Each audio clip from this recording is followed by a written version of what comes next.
Welcome to the Braylon Edwards Show with Shep. Touchdown, Braylon Edwards. Braylon Edwards, touchdown, Michigan. Running pattern to Edwards, touchdown, Michigan. Where we bring you the best in sports, entertainment, and insight. Join us every weekday from 2 to 4 p.m. as we break down the latest games, analyze the biggest plays, and dive into the hottest topics in sports. We'll have exclusive interviews with your favorite athletes and guests, and you'll get a front row seat to all the action. So tune in to the Braylon Edwards Show with Shep. Got one-on-one going end zone. Edwards in the air. Oh, what a catch by Braylon Edwards. His second touchdown of the game. On the Woodward Sports Network, where sports comes to life. Wow, what a night, man.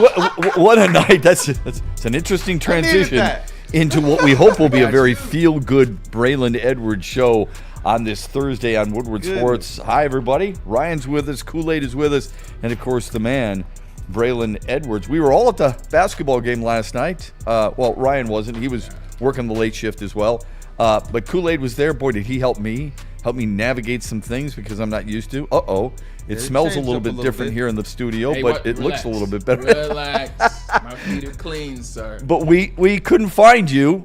You were in the big seats. We were upstairs in the media nosebleed, but we were thinking of it. You guys were not upstairs in the media nosebleed. I had eyes on you at one point, and you, my friend, make your way around the floor space if you know where to move. Shep is the man, bro. So this guy, he plays the role. I put the shattered backboards up there only because it's Halloween. I've been waiting to wear them the Halloween season. They got the colors, so I know we're going to dive into some fun there. But I told you guys that I am the Pistons' good luck charm. When I go to the games, they seem to pull it together. Last night was no different. But that doggone block, you talking about somebody getting out of his seat?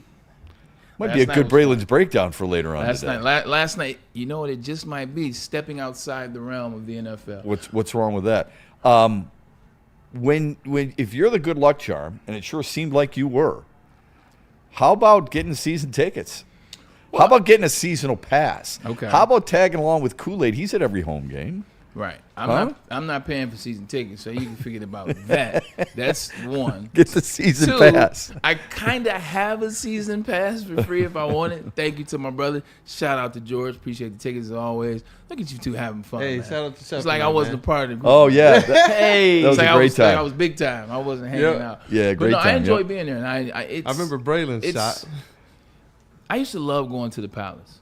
Me too. So like how it is with LCA and me is I love going to the Palace. The Palace was the best place ever for concerts. Like the acoustics in there were great, but the feeling of the Palace and what the Pistons were, and like that was so special. Insert LCA, like it's taken me a while to want to be there. And over the last 3 years, I've been going to games. Last year, more games. This year, I'll probably break 15 games in terms of going. So what do you think it is? Is it because the Palace brought you so many great memories with championships? Yeah, and great just teams. Moments. I think growing up in the moments, it's championships, it's championship basketball. You're always seeming to play for a title. I mean, there were some spots in there you weren't playing for a title, but you had Grant Hill, blah blah blah.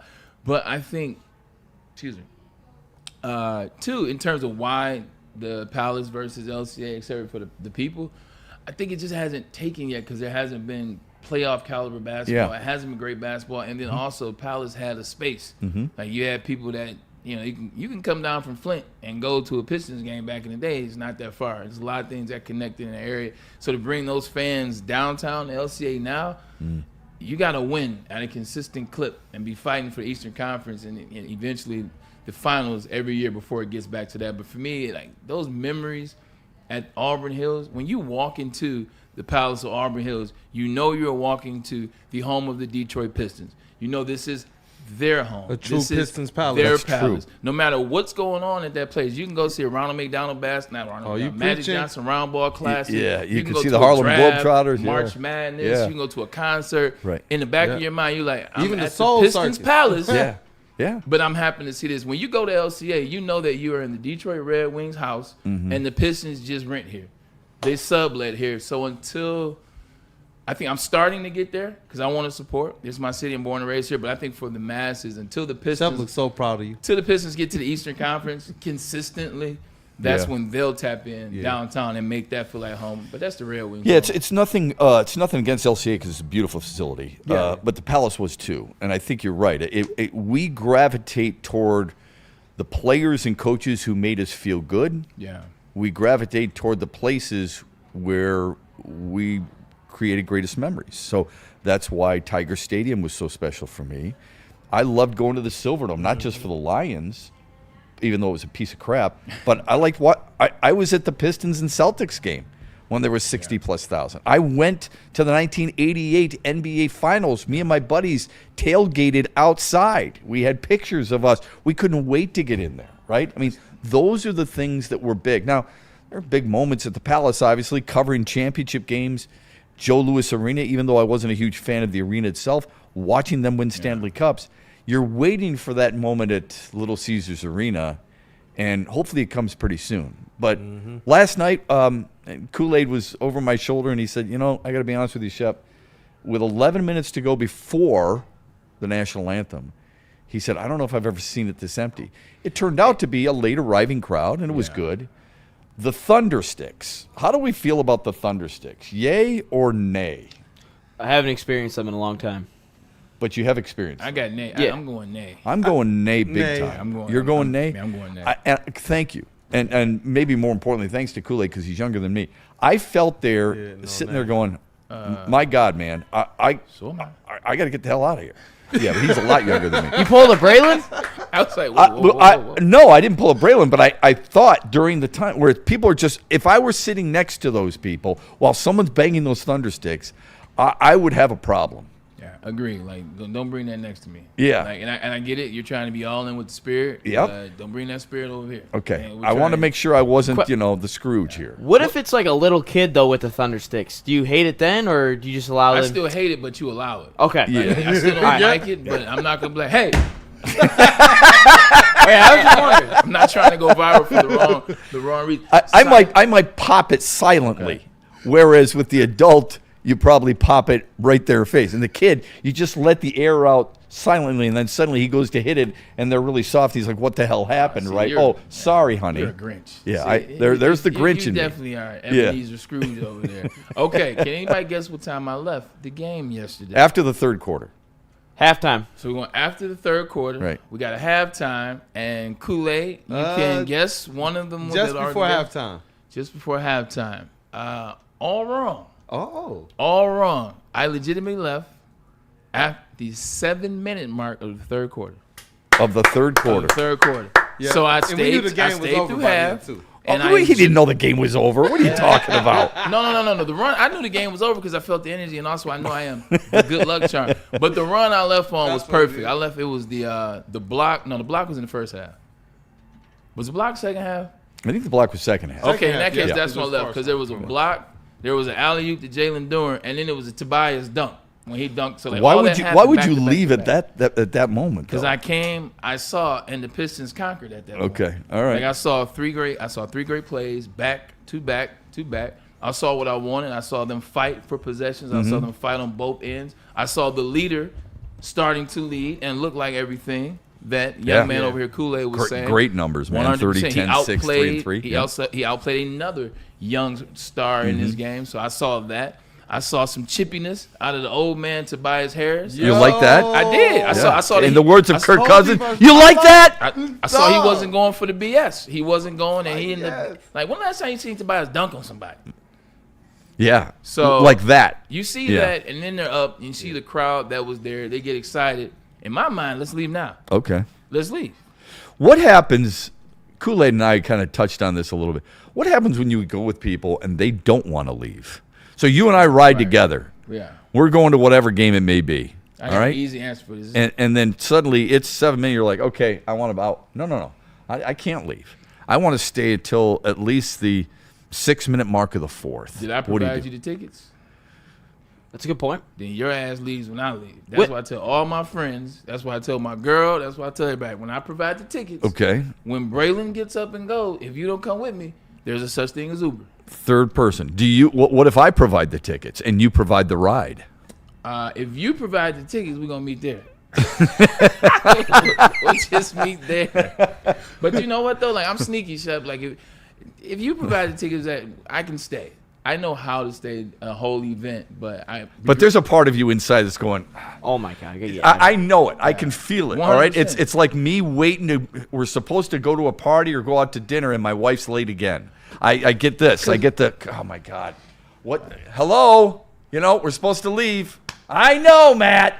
That's what I'm getting. You know it is because I've been in this space working, because I've been in this space playing, because I've been in this space as a spectator, because I've been in this space because my dad played at the professional level. He's always had the type of access that I now have access to. Like, I've done it. There's nothing that can happen in these games, whether it's the Lions, whether it's I went to Michael Jackson concert when it was, speaking of the Palace, I went to the Michael Jackson concert at the Palace as a kid. So there's nothing that can happen at a concert. But you didn't leave before Baligian, so I want to know. But what you missed what I'm saying. I've seen it all.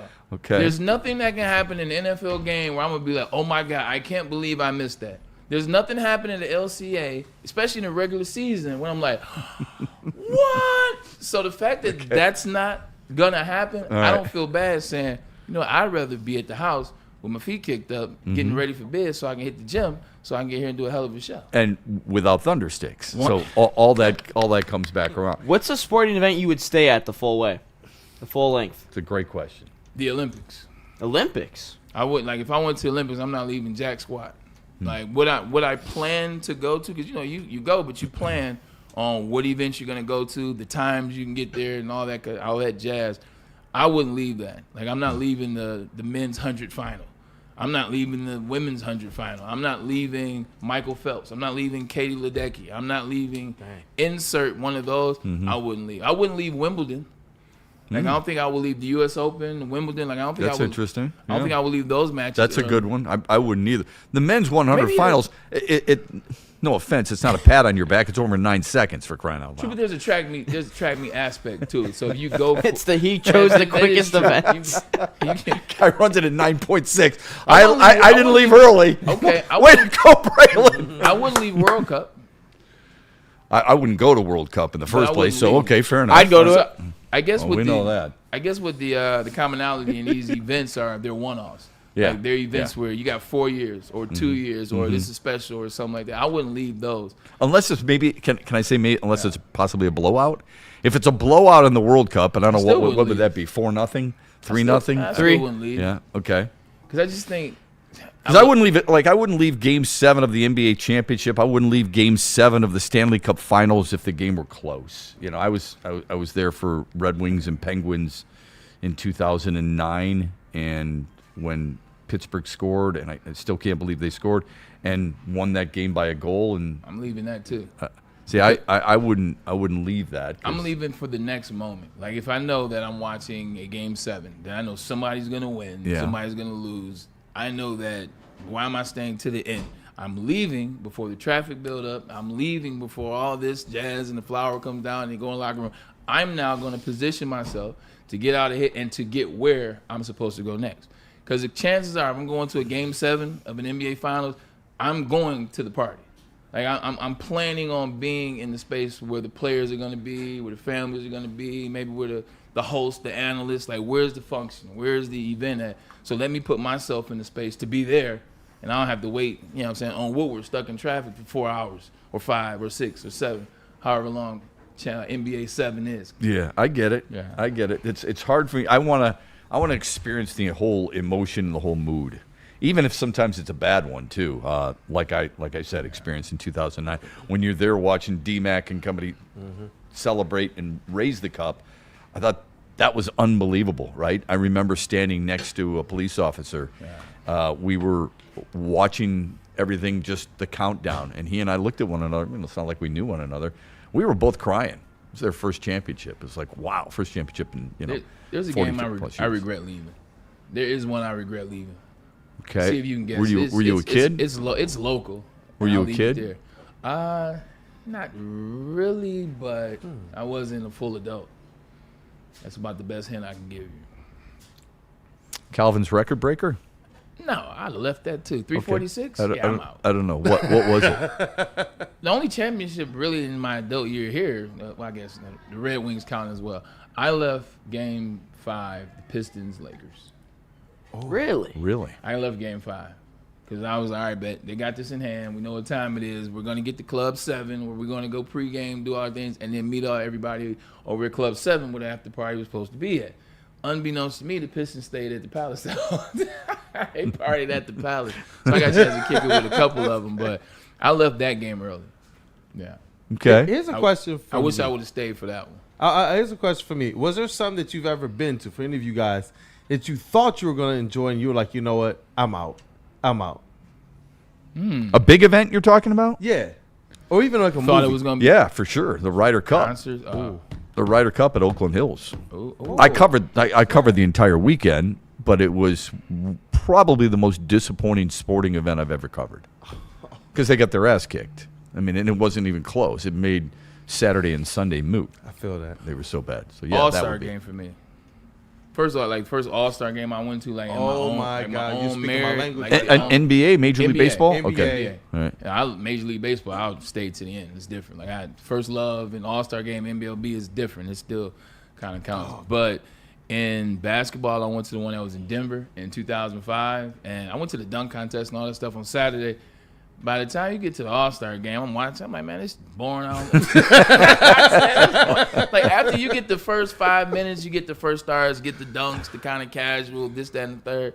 I was like, all right, it's time to go to the hotel. It's time to hook up with the people that I've been meeting throughout this weekend and figure out what the move is for the night. That was something that I didn't know I was going.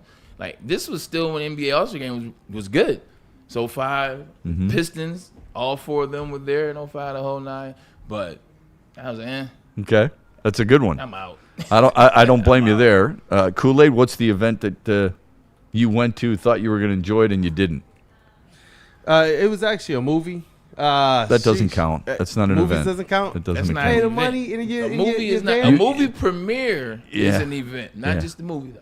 I will say this. I did cheat on one of my Pistons nights last year. Or 2 years ago. It was like in the midst of that losing streak, and I was supposed to do an article. I was supposed to do a stream after, and I was like, you know what? Not tonight, my friend. Not tonight. It was cold, and I was like, I'm out. And you have to understand, I hadn't done that up to that point. Like 3.5 years straight, I had made sure I had hit those marks. But this one, in the midst of that, after hearing Cade Cunningham walk to the table and say, we're just bad. It was just like, That's And tough. I was out, man. I was out for that one. How about you, Rye? I've enjoyed every sporting event I've gone to. I don't go to a ton, but I've enjoyed everyone, whether that's Michigan basketball, football, Pistons, Lions, Red Wings, Tigers, even Detroit City FC. I've been to World Cup qualifying games. I've enjoyed every single bit. I mean, I don't go to a ton. Like, even the concerts I go to, I enjoy every bit of it because I don't go to a ton of them. But I've loved every single one I've been to. I can't say I've been disappointed. You've never walked out of a concert? No. Anybody? What? You talking to me? I just went to the Well, leaving early and walking out are two different things. Oh, in my I got mind. you. Like the concert was bad and I just bounced. Yeah. Ooh. I've seen some people not have their best nights.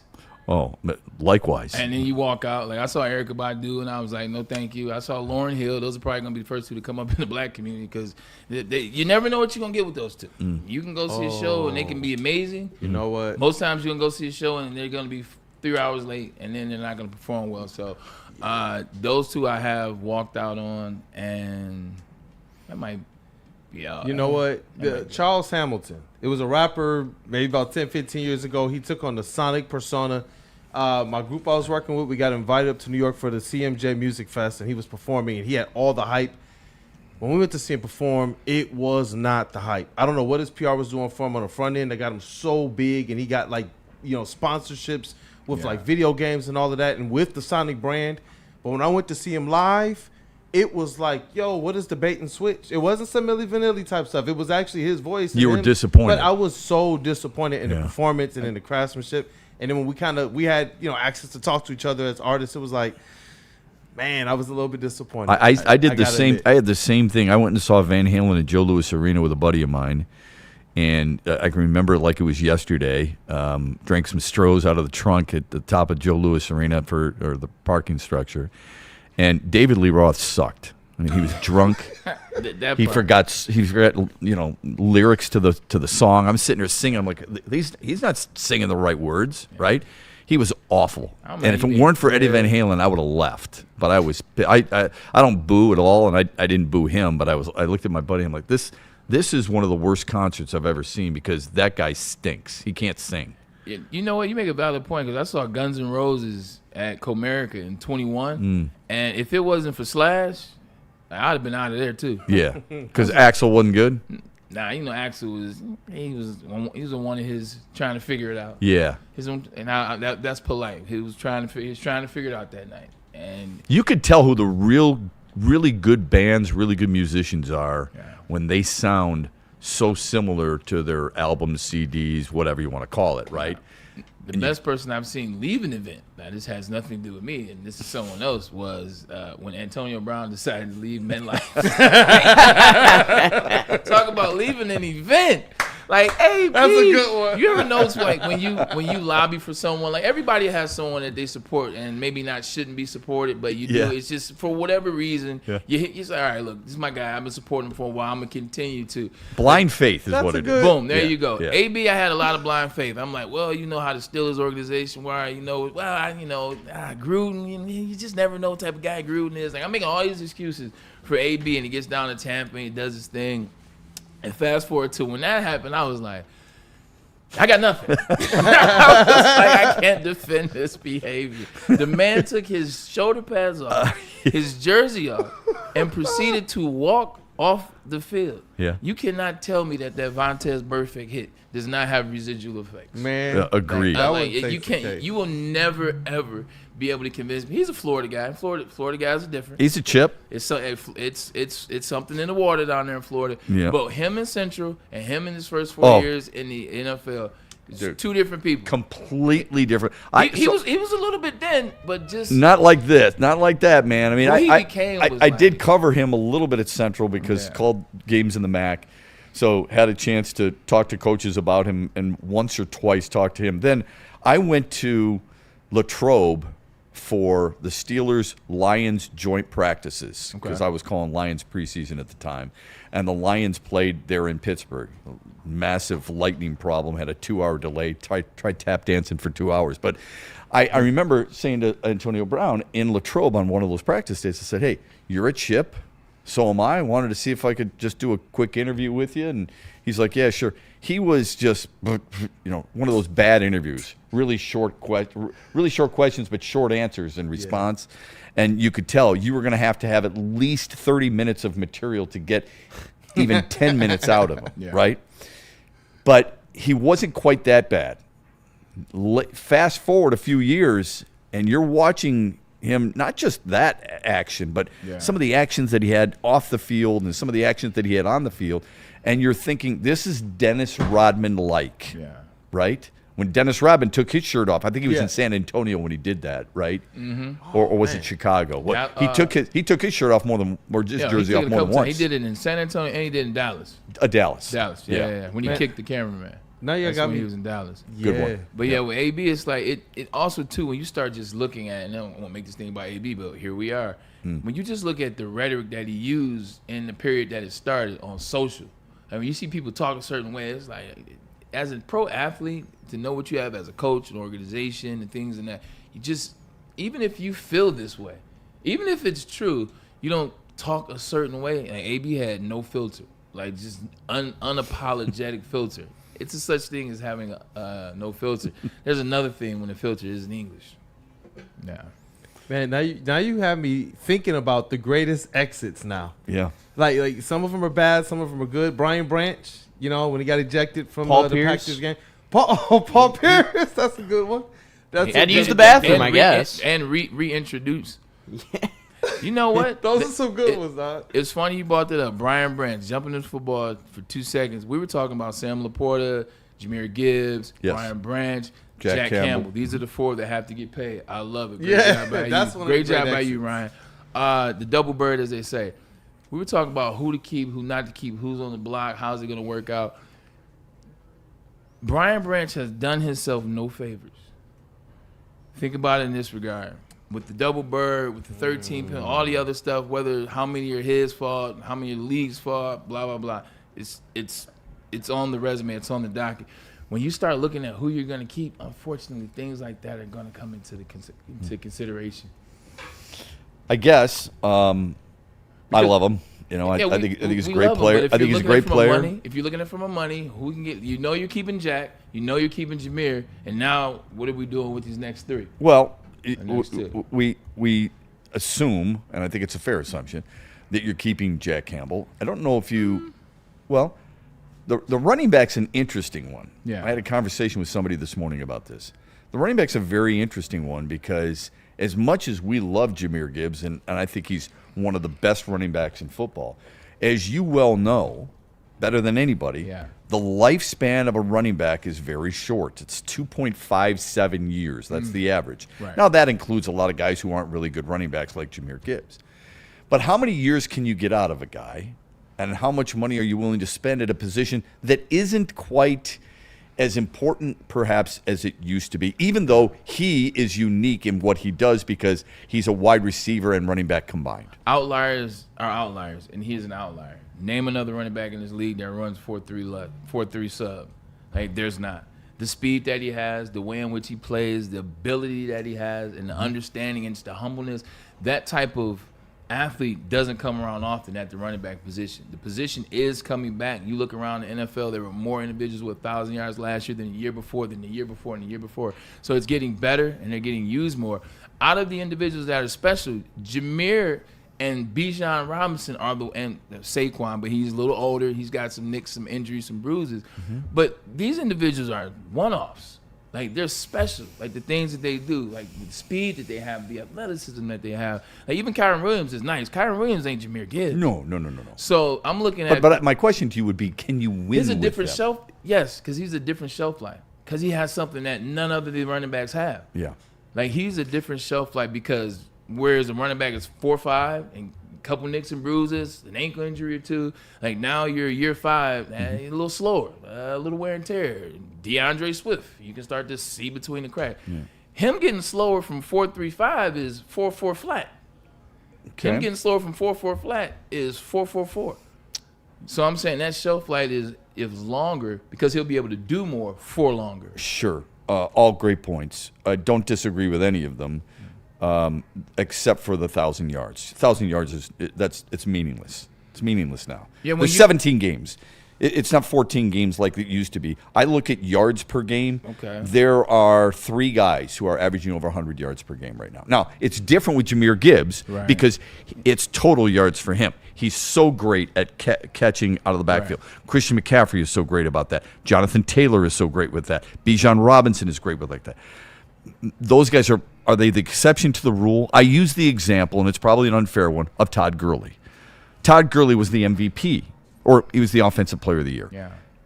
3 years later, he was gone from Los Angeles. He spent 5 of his 6 years in L.A.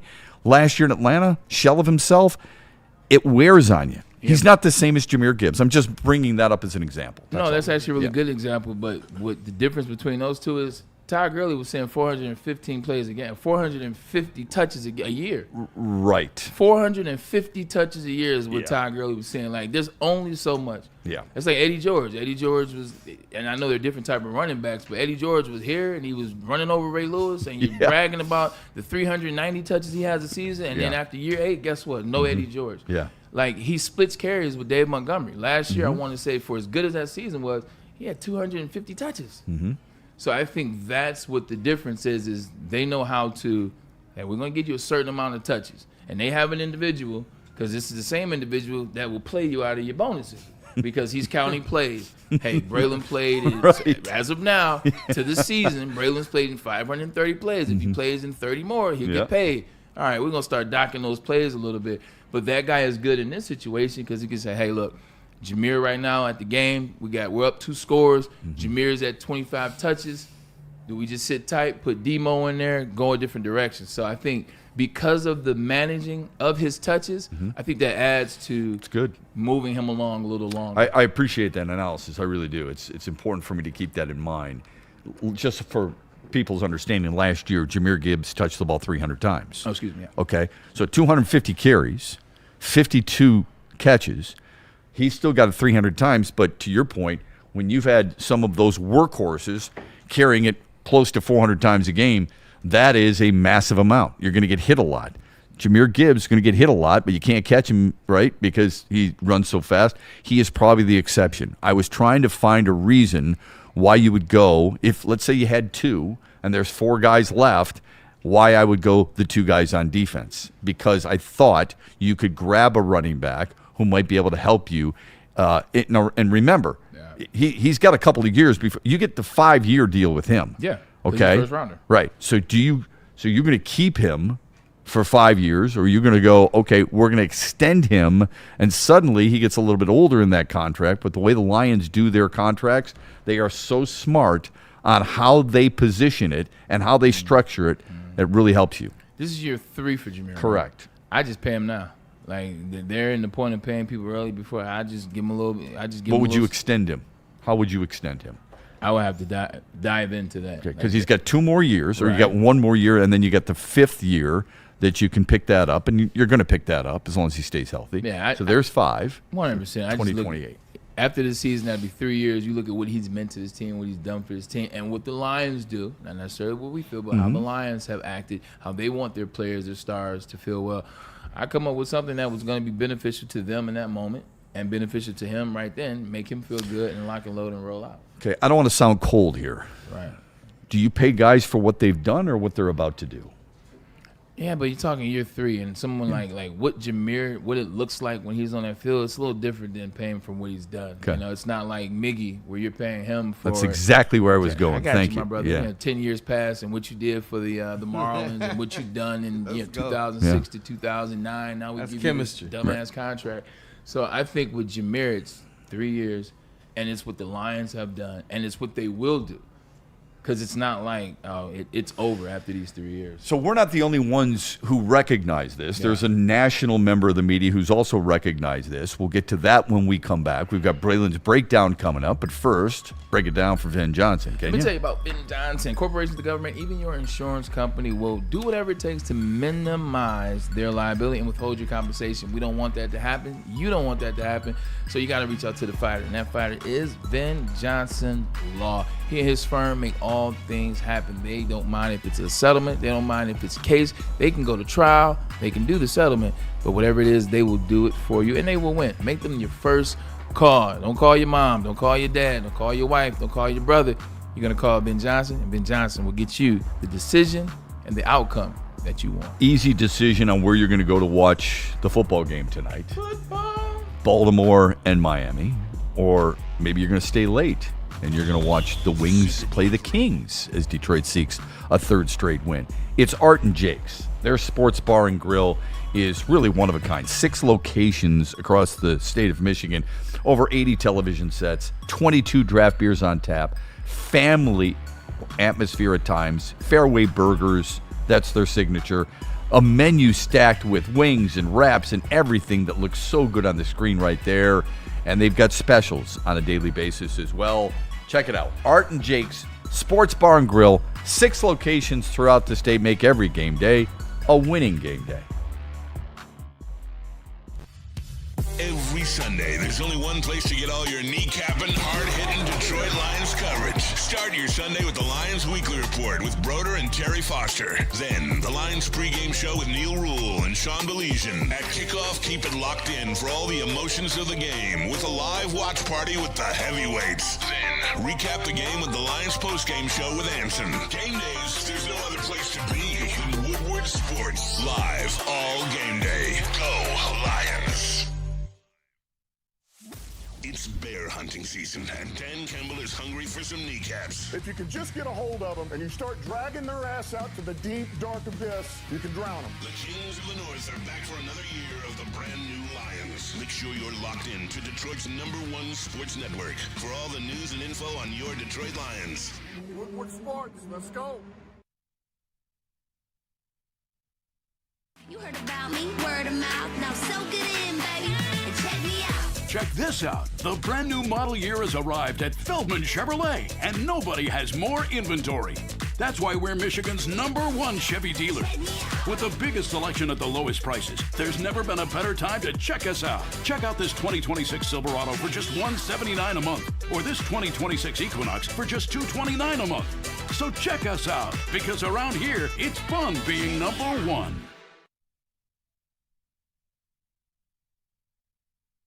Head to WoodwardSports.com and click on Shop. Get the latest in Detroit sports apparel and exclusive Woodward Sports gear. WoodwardSports.com can get the whole team outfitted. Love the Pistons, Red Wings, and Tigers? We got something for you, too. Shop online at WoodwardSports.com. Planet Fitness is for everyone. Over 2,700 clubs nationwide and 50 here in Metro Detroit. Check this out. Access to the Black Card Spa, where you can recover with a hydro massage and other innovative amenities. Bring a free guest anytime. Access to this is $24.99, but that's for the Black Card. The Black Card comes with all the amenities. They still have price points that fit into your budget. This is what they do at Planet Fitness. Also, they have this new, exciting partnership with the Detroit Lions. Here we go. Lions win, you win. Here we go. You come into Planet Fitness. You want to get 2 tickets? You want to get 2 tickets for a Lions game, all you got to do is go into a Planet Fitness and register on the spot. You can go in and register for all the home games at all 50 locations around the great state. Planet Fitness wants to get you into the game. Home of squeaky clean gyms, no judgment, and then trainers on staff for all that you need. Planet Fitness, where your fitness is essential. Things are smooth with Sun Cruiser Vodka Iced Tea, and of course, we here at Woodward Sports Network, who love our partnership with Sun Cruiser Vodka Iced Tea because it's only 100 calories. It's perfect for tailgates. It's perfect for couch gates. It's perfect for in-studio watching of various games. That's why we have them right here in studio. Real vodka, real iced tea, no bubbles, just a clean, crisp sip. Let the good times cruise with Sun Cruiser and Woodward Sports, and please drink responsibly. And we back. I think the easiest thing to do these days is, if you want to get noticed on social media, is to take a shot at one of the greatest players of all time. I've noticed this lately, and I'm not a big fan of LeBron James at all. He was at the Dodger game the other night, but he didn't travel to Minnesota with his team. That's interesting to me, okay? And I'm not trying to make it a moment here, but the Lakers beat Minnesota last night, 116-115, while we were all at the Pistons game. I don't know how they beat them without Doncic and without LeBron James. Austin Reeves had 28, including the game winner. Crazy stuff. They beat him because this is why I don't watch the NBA in doggone October. This is why I tell you I do not watch. I didn't do this on purpose, They do not care about the game. The fact that they lost to that bum Lakers team without those guys, it lets you know. Well, they didn't have Anthony Edwards. In fairness, okay, I didn't mean to trigger you here. No, it's not trigger.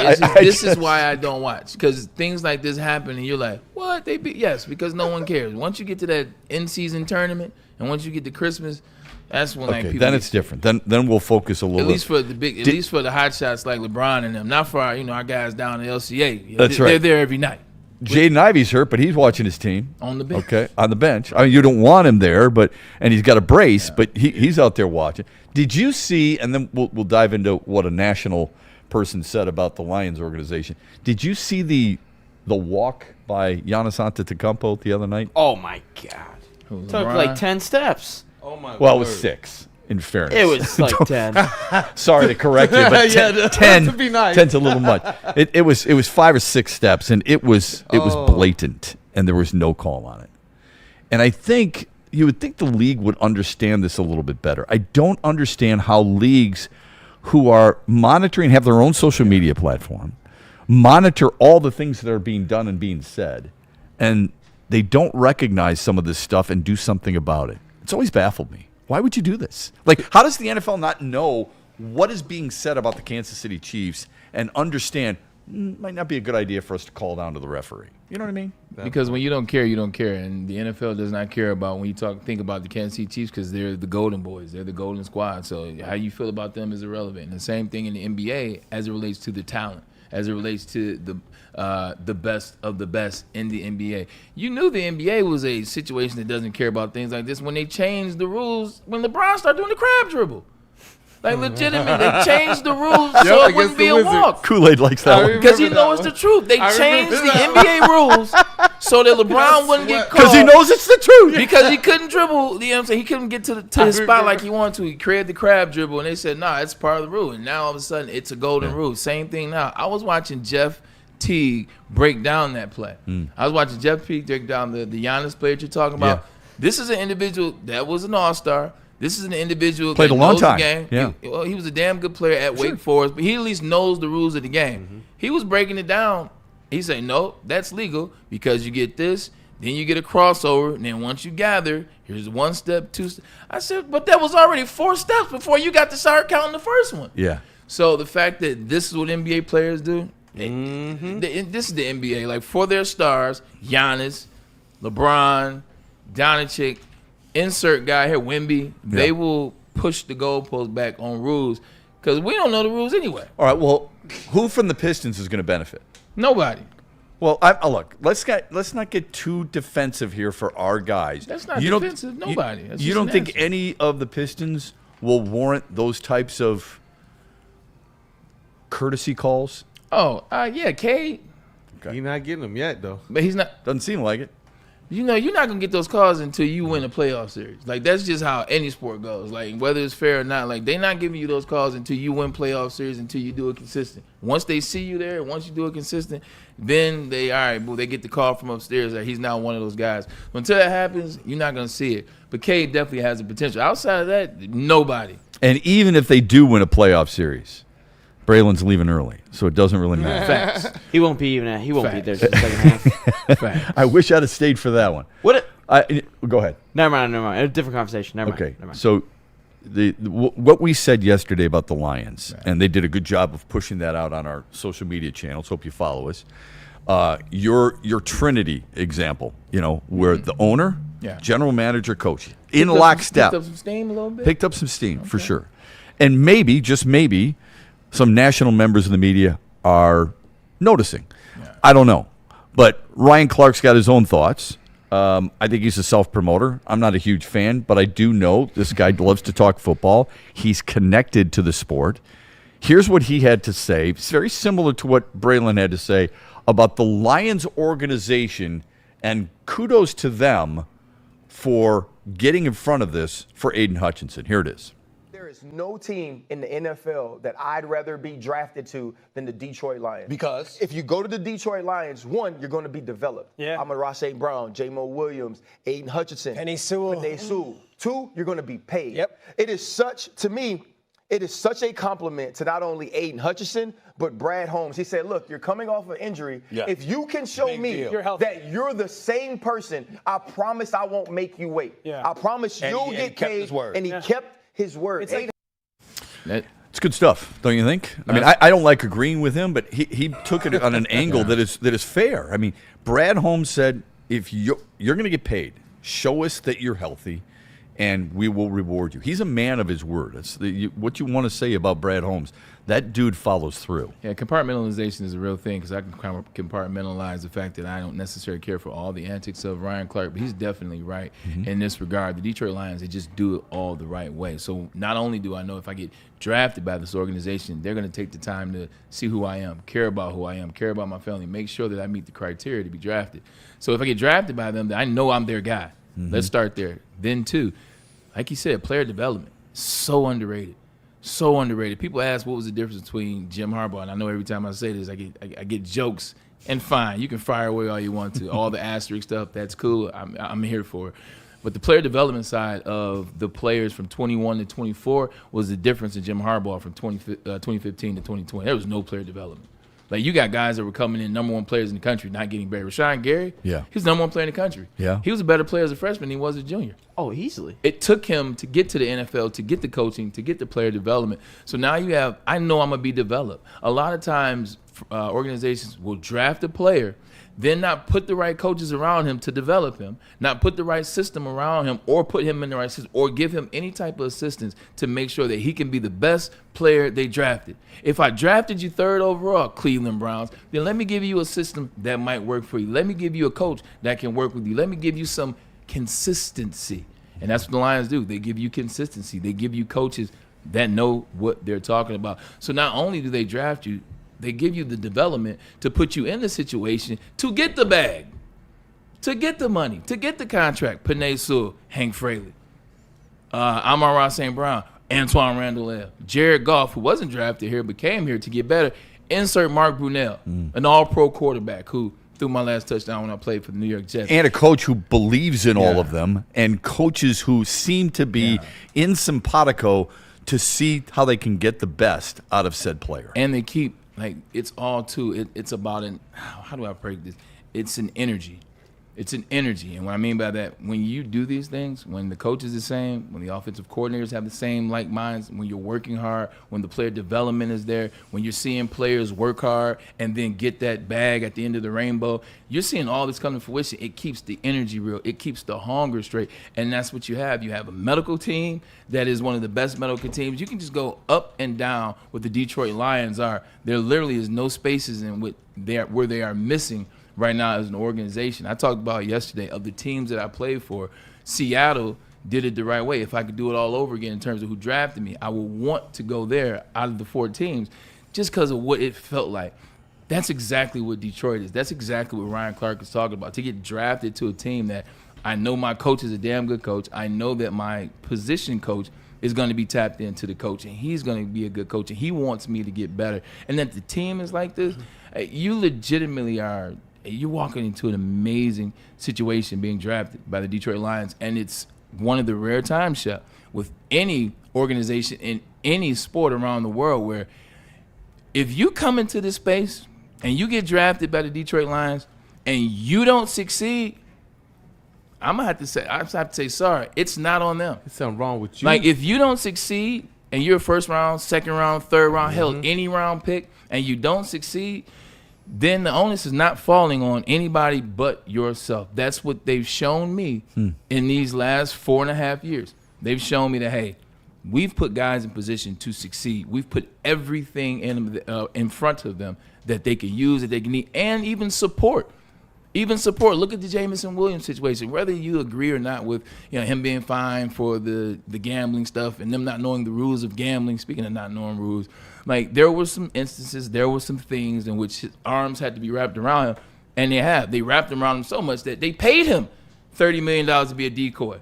So this is the type of situation he is as of now, and we'll talk more about that. But I think Brian Clark has, he hit it out of the park on this one. This is the franchise that's setting the tone that you want to be a part of. If you don't have success getting drafted to the Detroit Lions, it's probably on you. It made me feel a little bit better because you and I yesterday we talked about the gold standard, and how the Lions have become what we would consider the gold standard, not just in the city, but in all of football and maybe one of all of sports. It starts at the top. Yeah. You mentioned it before anybody else. Allowing Sheila Ford Hemp some grace and giving her due. She's a hands-off owner by all public appearances.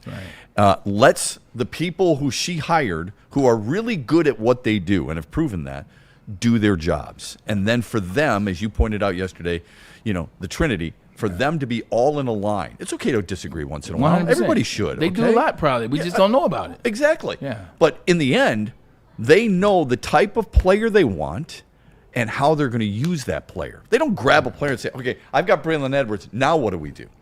They've got a specific reason they're drafting specific players. And I know they don't all work out. No team bats 1,000. No, they don't. And I think the other thing, too, that we don't talk about enough is you look at Brad Holmes, a former player, his process and what he went through. And then he, didn't necessarily just go into being a GM. He worked at Enterprise. And from Enterprise, he meets that. And he's doing all these things. But he was a former player. He understands the human element of being a player.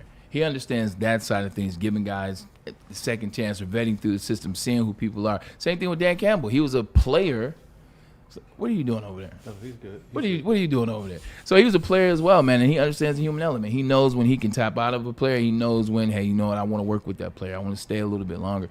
And that's the thing with Brad Holmes and Sheila Hamp. Sheila Hamp also understands the human condition. She's like, my family's been messing this thing up for a long time. I've lived through it. I've lived through it. Yeah. Let me change it up. I don't know what I don't know. Like, Brad, Dan, let's figure this thing out together. So I think the human element is very uniquely real here in Detroit. I think that's what you get. Braylon, it's so refreshing to have an owner feel that way and act that way. Like when you sit there and say, I don't know everything. It's okay. Yeah. Not everybody's supposed to know everything. You know, I say this about parents all the time. You can learn from your children. Ask them. I mean, my daughter teaches me stuff all the time. She's a hell of a lot younger than I am. Brad Holmes seems like the kind of guy who says, you know what, my door's open, let's talk. Let's be available to one another to talk about different ideas and where we should go. In the end, I'm going to make the decision, but I'm open to the idea of talking about it. I'm glad you said that. That's where I was trying to get to, but my mind wasn't grasping it. Thank you. When you look at the Holy Trinity, you look at Brad Holmes and what he's done. Like, Brad Holmes isn't some over-analytical guy that just looks at numbers, just crunches, and at the end of the day, that's his life, and he doesn't know how to tap into the player space and human space. And can't move off it. A lot of times, these guys right here, you don't get a chance to talk to them. Unless you're one of the guys, and even those guys, the conversations are few and far in between. Like, he's available. He's down to talk. Hey, this is what's going on. Hey, you want to talk about your contract? Come on. You know, we can do this, that, and the third. Dan's the same way. He's a rock star head coach, but he's still for the players. Mm-hmm. He's still door open. He's still, hey, Saint, what's going on? You know, hey, I didn't like how you did that, Aleem, but we're going to work on that. That's Dan Campbell. Like, he's not some superstar, rock star coach that his door's always closed. Mm-hmm. Or in order to talk to him, you got to be Jared Goff. You see, I only said the quarterback because that's how some of those coaches are. If you ain't the quarterback, it ain't this for effect. We ain't got nothing to talk about until I need to talk to you. These guys want to talk all the time. If you have something to talk about, the door is open. The conversation can be had. And I think Sheila is that type of owner. You get a lot of owners in this league where you only see them on Sunday. Yeah.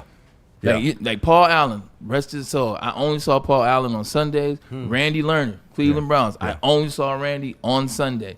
Like Woody Johnson, I saw all the time, annoyingly so. Sometimes that can be a good thing. You know, you're staying away for effect and for purpose, and maybe they've got other things going on in their lives. I understand that, and maybe they just want to get away, so they allow their football people to do what they do. I just think what's great about this whole situation is that we used to be sitting down and interviewing people who thought they were the smartest people in the room, specifically Bob Quinn and Matt Patricia. If you didn't think that if you didn't believe that they were the smartest person in the room, stick around for a moment. They'll tell you. 100%. Jim Schwartz. It's the Patriots. So you telling me a pencil in the ear doesn't make me? I'm sorry, it doesn't. I know that's hard to believe. His defense right now is pretty good. Yeah, but Jim Schwartz felt the same way, right? I mean, the smartest guy in the room. These guys are the smartest guy in the room. They don't have to tell you. Yeah. You know it. You recognize it. You hear it. You feel it without them being condescending. And I think that goes a long way too. And I don't know if that's the player in them or not. Yeah.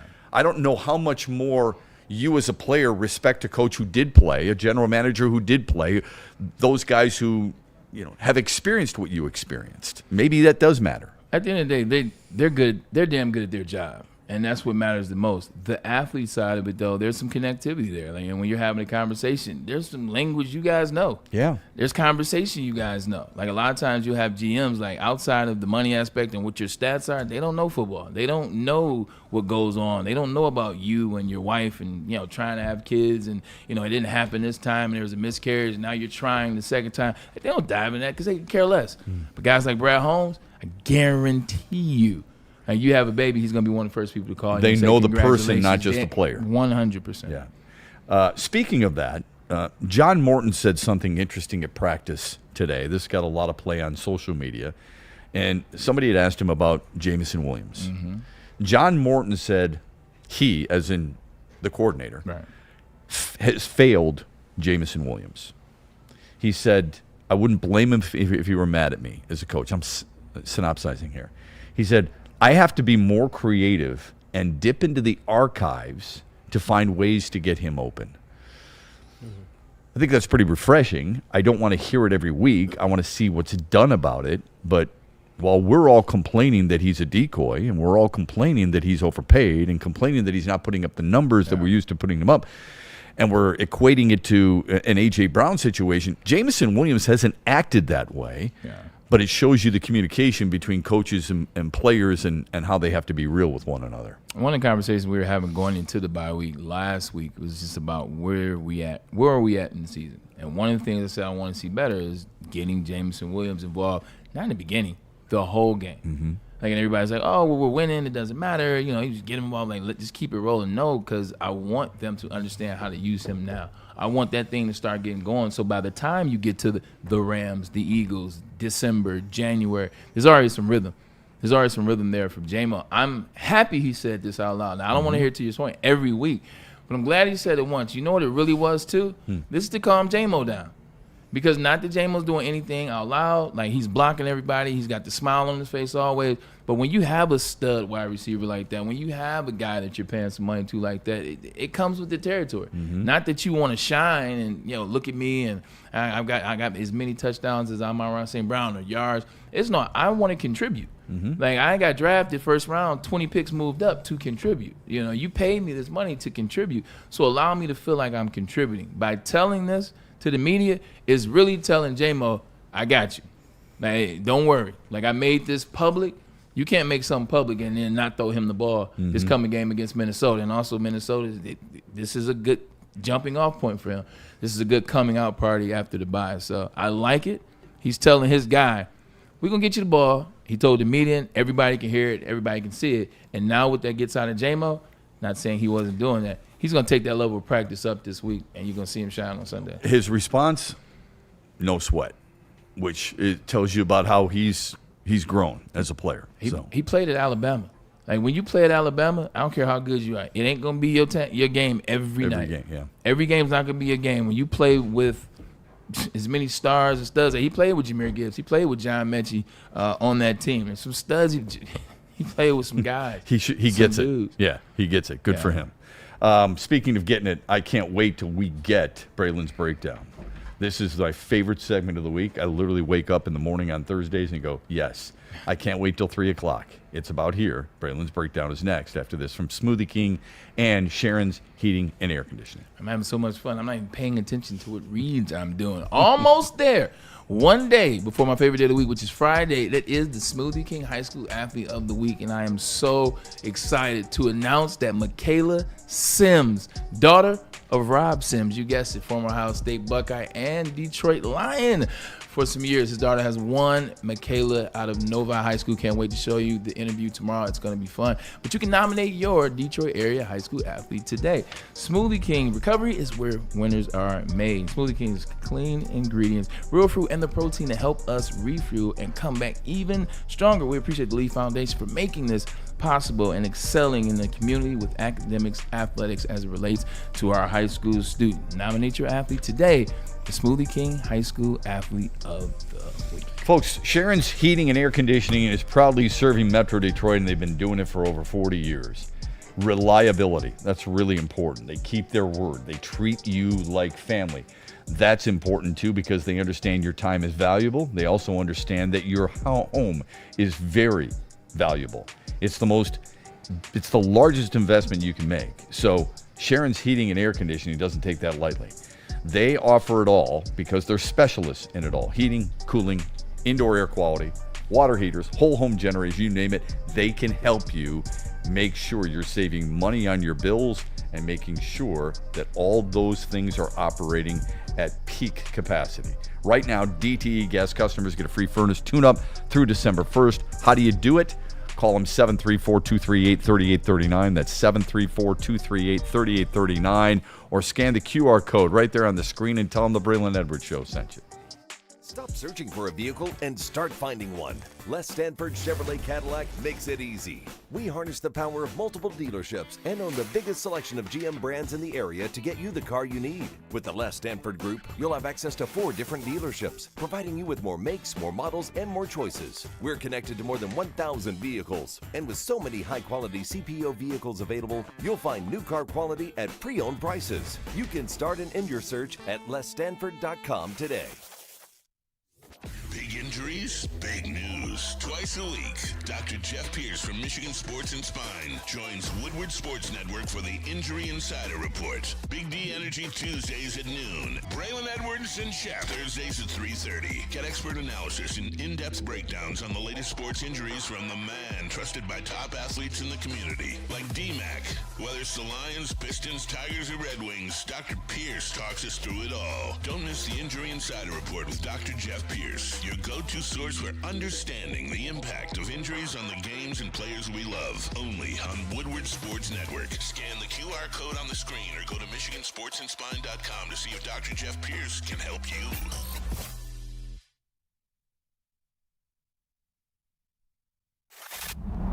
Looking for your daily sports fix? Look no further. Join Braylon Edwards, the University of Michigan legend. Lofting it right corner of the end zone for Braylon, up in the air. Touchdown, Michigan! And Shep. Do you believe this comeback? Your favorite sports commentator as they tackle the hottest topics in the world of sports. Catch the Braylon Edwards Show with Shep, Monday through Friday from 2 to 4 p.m. on the Woodward Sports Network. Get ready to laugh, learn, and love sports like never before. Planet Fitness now has even more best-in-class strength equipment. Join today for $1 down and save. We're stepping it up. We're not slowing down. Finding new face. New focus. Love that new equipment smell. So, you in? Join the club today. Save when you join for just $1 down, $15 a month. Planet Fitness. We're all strong on this planet.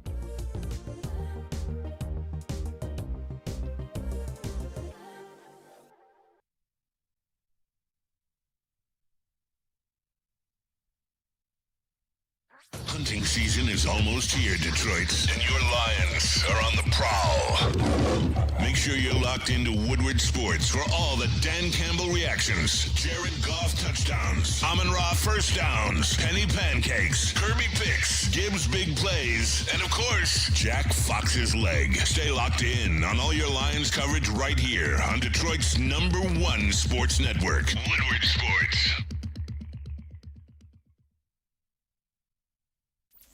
Is that an octopus in your pants, or are you just happy to see me? You should see what I did there. Go Red Wings! From Octopi Experts, Woodward Sports.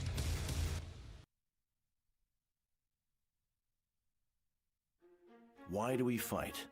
We fight to protect the innocent, to hold the powerful accountable, to bring the oppressors to justice. Why do we fight? We fight to secure and preserve our civil liberties, to get each and every one of our clients the justice they deserve, and to make the lives of real people just like you whole again. ThenFights.com. You know how some things are so good they should be world famous, but they're not? Our house-made vinaigrette is one of those things. And the antipasto salad, we drizzle it over. Same with our hand-battered chicken tenders. Original recipe soups and pasta sauces. It's almost as if our original world-famous Detroit-style pizza is mocking them. And that's not very nice.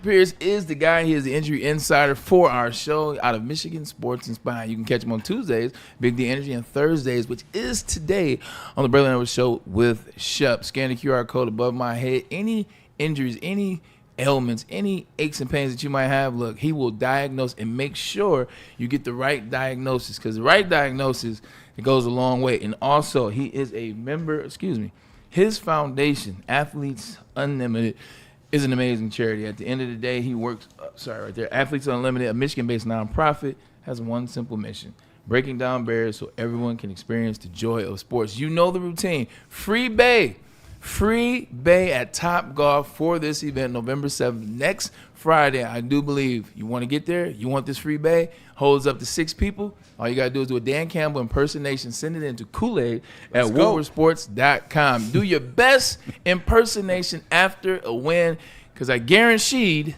you like what I did there, the Detroit Lions will beat the Minnesota Vikings, and they will cover the spread. So do your impersonation, get it ready, but you got to have it by tomorrow night. I like what Kool-Aid did there. Let's go. As in, come on, let's get those Dan Campbell impressions. Come on, there's plenty of them. And you know what? Okay, man. It's Halloween, so, I mean, somebody's going to dress up as Dan Campbell tomorrow night. So if you're going to do that, then do that impression. I can make my impressions of a pizza. Ready? Really good, like a Buddy's pizza. That's, yeah. Detroit-style pizza, been around since 1946. They got 22 locations. I don't really need to tell you a whole lot more other than it looks good and it tastes as good as it looks, period. And you can get 10% off your entire order by using the promo code 10MEAL. That's 10 MEAL. Do it today. And to find the nearest Buddies, go to buddiespizza.com. Yeah, we bet. Thursday night football. I'm not going to lie. When it first came out, I was like, this is ridiculous. I didn't like it. I was against it. Now I love it. I love it because I could always watch football, really. So when you give me Thursday night football and then you give me Saturday college football and you give me Sunday night football and all day Sunday and then you give me Monday night football, usually a pretty happy dude. Tonight is going to – football's lucky, at least from my sense, they're lucky there's nothing else on. There's hockey games and basketball games, but, I mean, none of my teams are on. Later, of course, 10:30, I'll watch the Wings and Kings. But this game tonight is a hard sell. Baltimore and Miami. What were they thinking when they picked this game? Even that's my thought. I know. This part right here. The Dolphins at their best and Baltimore at their best. I still wouldn't have picked this game. I agree. But Baltimore at their best is fun to watch. This is true. But I don't want to watch them bludgeon the Miami Dolphins. Right. Because I picked them to be my Super Bowl winners. So coming into the season, I'm like, and then we already knew Mike McDaniel and Tua and Tariq kind of had something that wasn't working in the last year. I just wouldn't have picked this one. I wouldn't have picked a Sunday night game of Cincinnati and Pittsburgh either, but that turned out to be the rivalry. Okay, a little bit. Yeah, I think their rival with Pittsburgh is probably more Baltimore and Cleveland, but it's an interdivisional matchup. So Aaron Rodgers, you can package that. Okay, yes, that's true, and it turned out to be a really entertaining game. Actually, remember the old guys. Old guys. It was really entertaining. The old fart bowl. I hope the old fart bowl. I hope the same is tonight, but it's going to be a challenge. I might be doing some other things while I'm watching it, and I try not to do that. Are you guys that guy, by the way?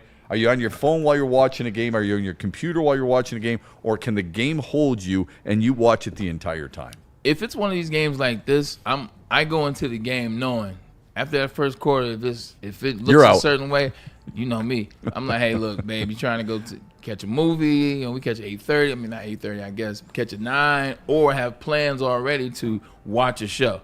Dive. And you are a movie whore, aren't you? You really are. You love watching movies. I do, though. I've always enjoyed it. I don't know if I've ever heard of anyone who goes to the movie theater more than you. I enjoy what cameras can do. I enjoy the direction of a great producer or a director or I like to watch things take So you shape. Watch things from that perspective, huh? I like That's that. interesting. I missed the mark. I should have done something in the space of music or movies like production, because I enjoy watching. I like watching the arcs of characters.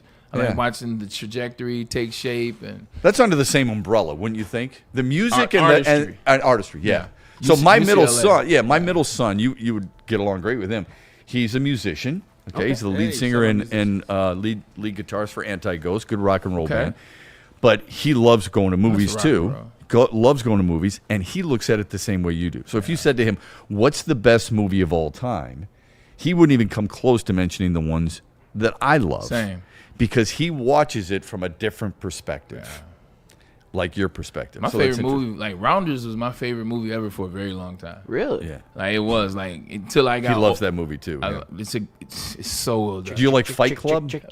Like Fight Club, it took me a while to be able to understand. When I saw it as a kid, I wasn't mature enough with my skill to be like, oh, this is creative. I was like, this is chaos. This movie is nuts. What about It's Inception? good, but it's chaos. Now you look back, you're like, oh, what if it's this? Is it this? What are they trying to go for here? So, yeah. What did you say, Kool-Aid? Yeah, I was gonna say, what about the Christopher Nolan film Inception? Like, great movie. Yeah, like movies that really good movie. Like movies that have you think like that, like to where people are still pondering: is he asleep or is he dead? Is he awake? Is he not? Is he alive? Is he still in the space with his wife on the beach or in that town? Like movies that have you think like that, or process like that. They're well done, because here we are. Inception came out 2012, 11. Don't quote me on that. Maybe 13, and we're still talking about like what it was at the end. Yeah, I like that. Gotcha.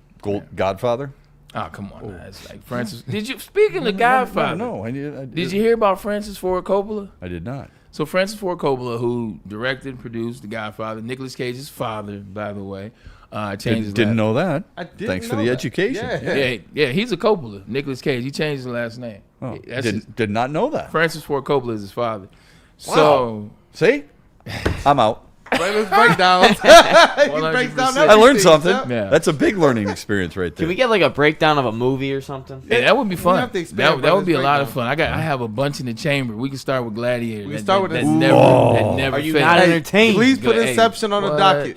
But he did a passion project, which a lot of times when these directors, you sink all this money on a passion project. If it doesn't hit, you're, you know what those 4 letters. I guess it would be 6 to be past tense. But same like what is it?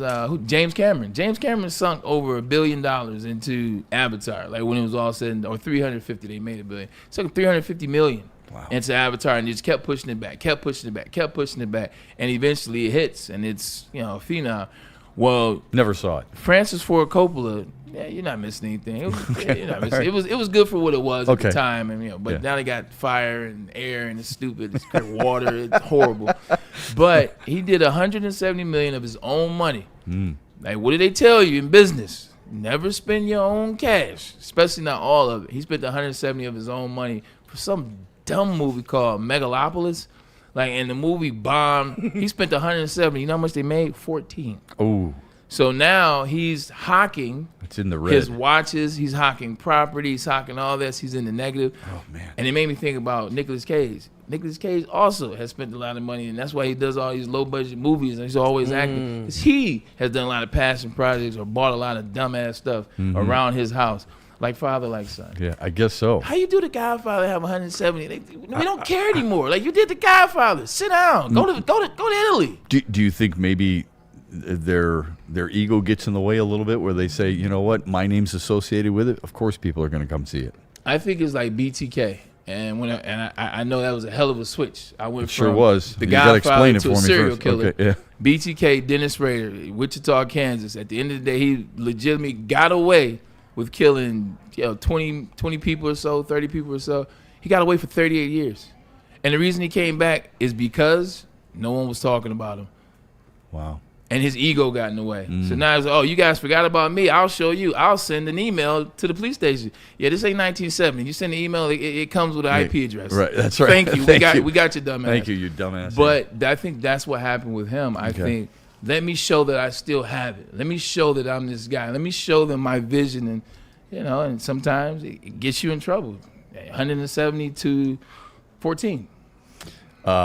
Somebody on the chat said, just to clarify, Francis Ford Coppola is Nicolas Cage's uncle. Uncle, excuse me. Not uncle, that's all right. right. I didn't know. appreciate that. I didn't know that either. But that's the reason we love the chat so much. I appreciate that. I don't love a lot more than Braylon's breakdown, so let's get to that coming up. Now, fortunately for me, and I hope you feel the same way, we actually get 2 this week. Yeah. Next week tomorrow we're doing a celebrity Braylon's breakdown. You can tell him. You go ahead. You can tell him. No, we already said who won. So. Yeah, I guess so.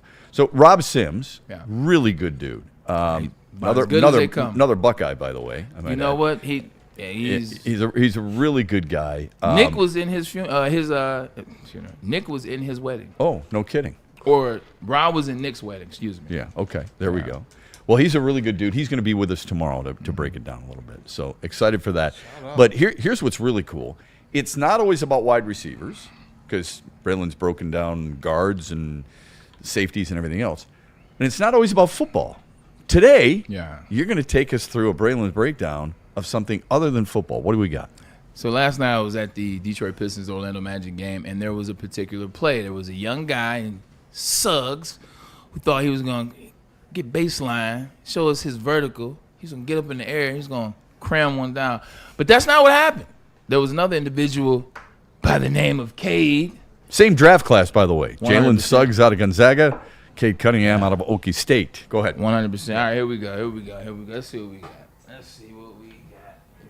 Microphone's on. We're all good. All right, let this thing play for me, Ryan, so we can watch it once. One of the things about Cade that they always talk about is athleticism. When they draft him, it was in question. And he's been here a couple years, couple injuries. It's in question. Does he have bounce? Can he jump? These are real questions. Kool-Aid, is that fair?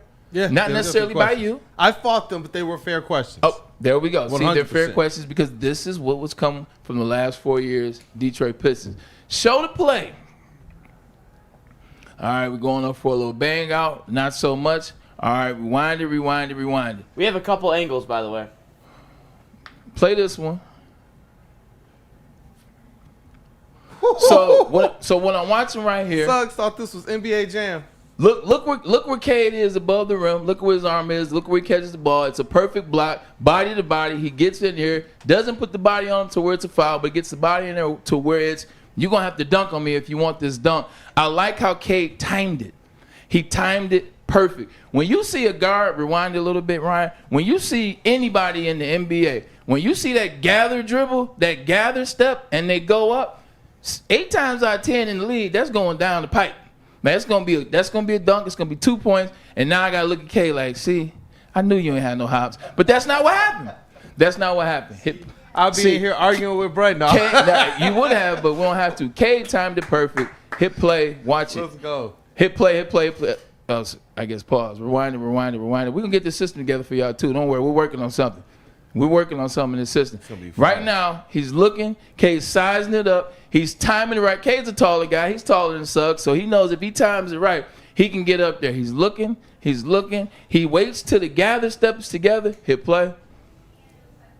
And now he goes at the right time. Doesn't foul him.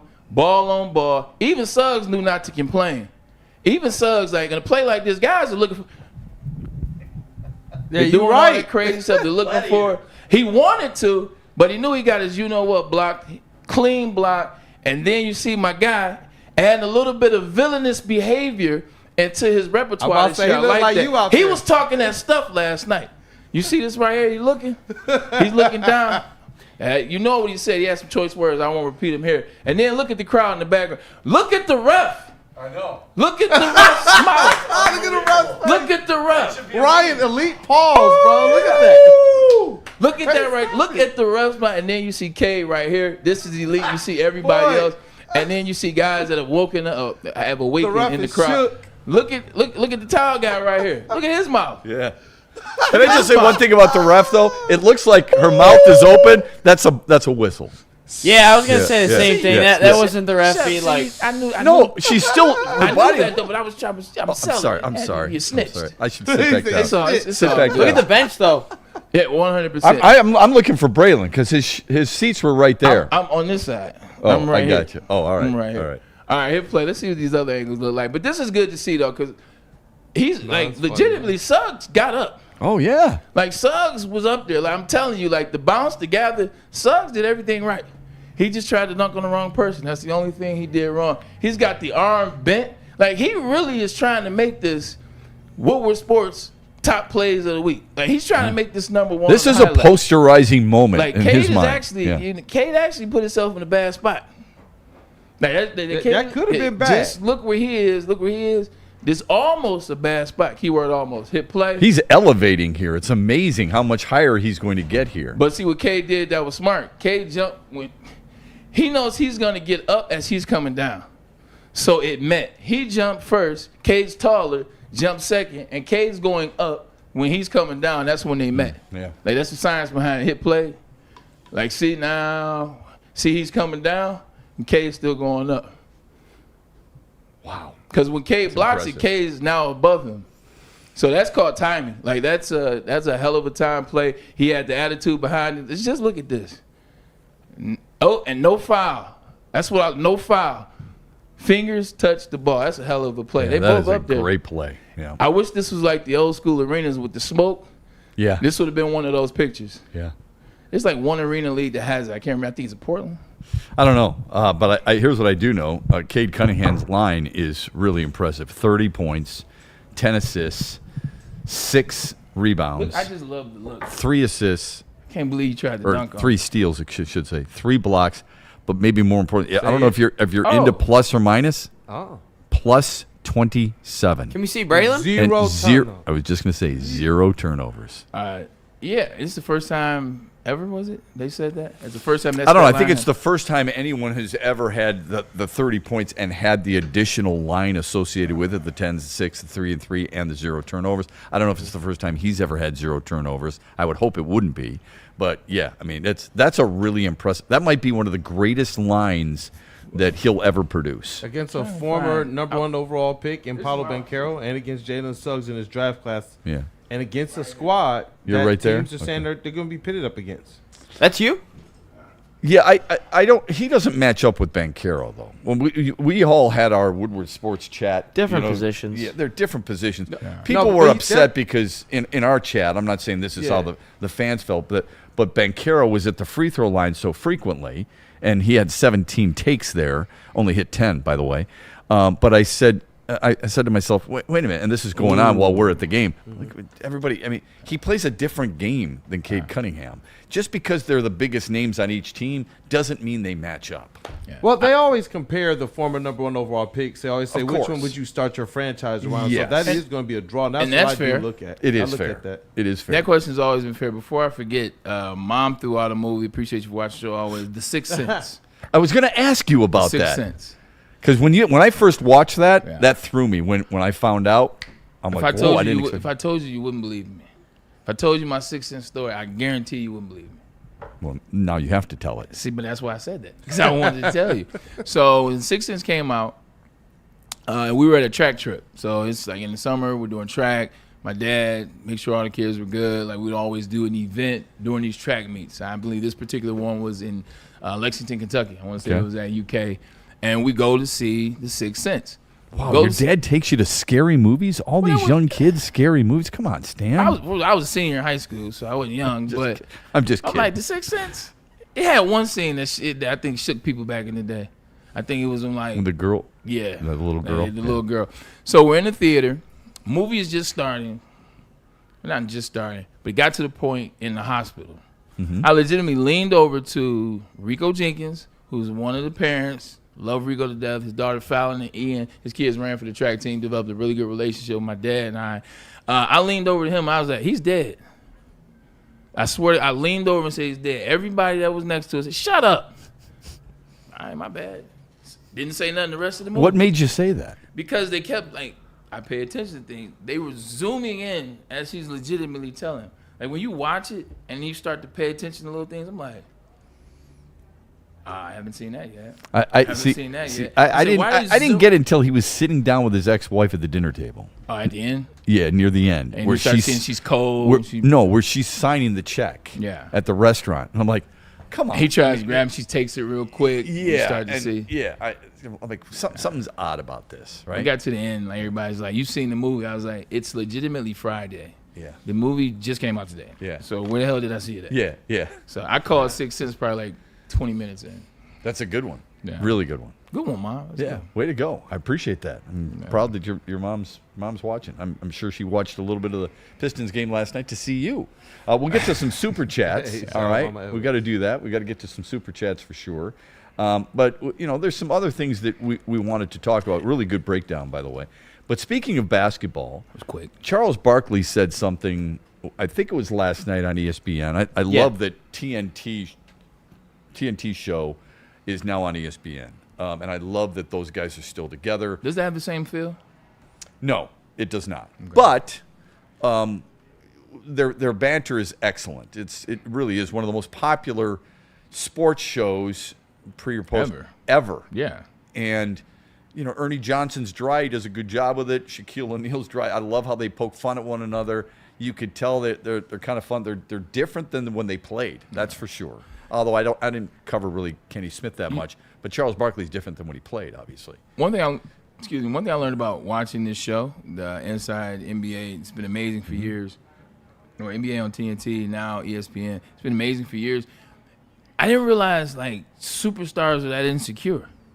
Like Shaq might be the most insecure individual that not most, but he's one of the biggest, most insecure individuals. Like a lot of comments he makes, like you want to great. What makes you say that? I mean, that he's said things about other players, or how he talks about players a little bit, but it's just his his need for acknowledgement. His need for acknowledgement. Yeah. His need for you to I get that. For you to acknowledge him as the Diesel. His need to acknowledge just his 4 rings and this, that, and the third. Like Shaq, He's still crying about the 04 Pistons. Like just like what Kobe said. Like he's still a hater too. Yep. Like that. Like that's another one. I'm glad you brought that up with the Pistons stuff. Like Shaq, they beat y'all. They were better than y'all.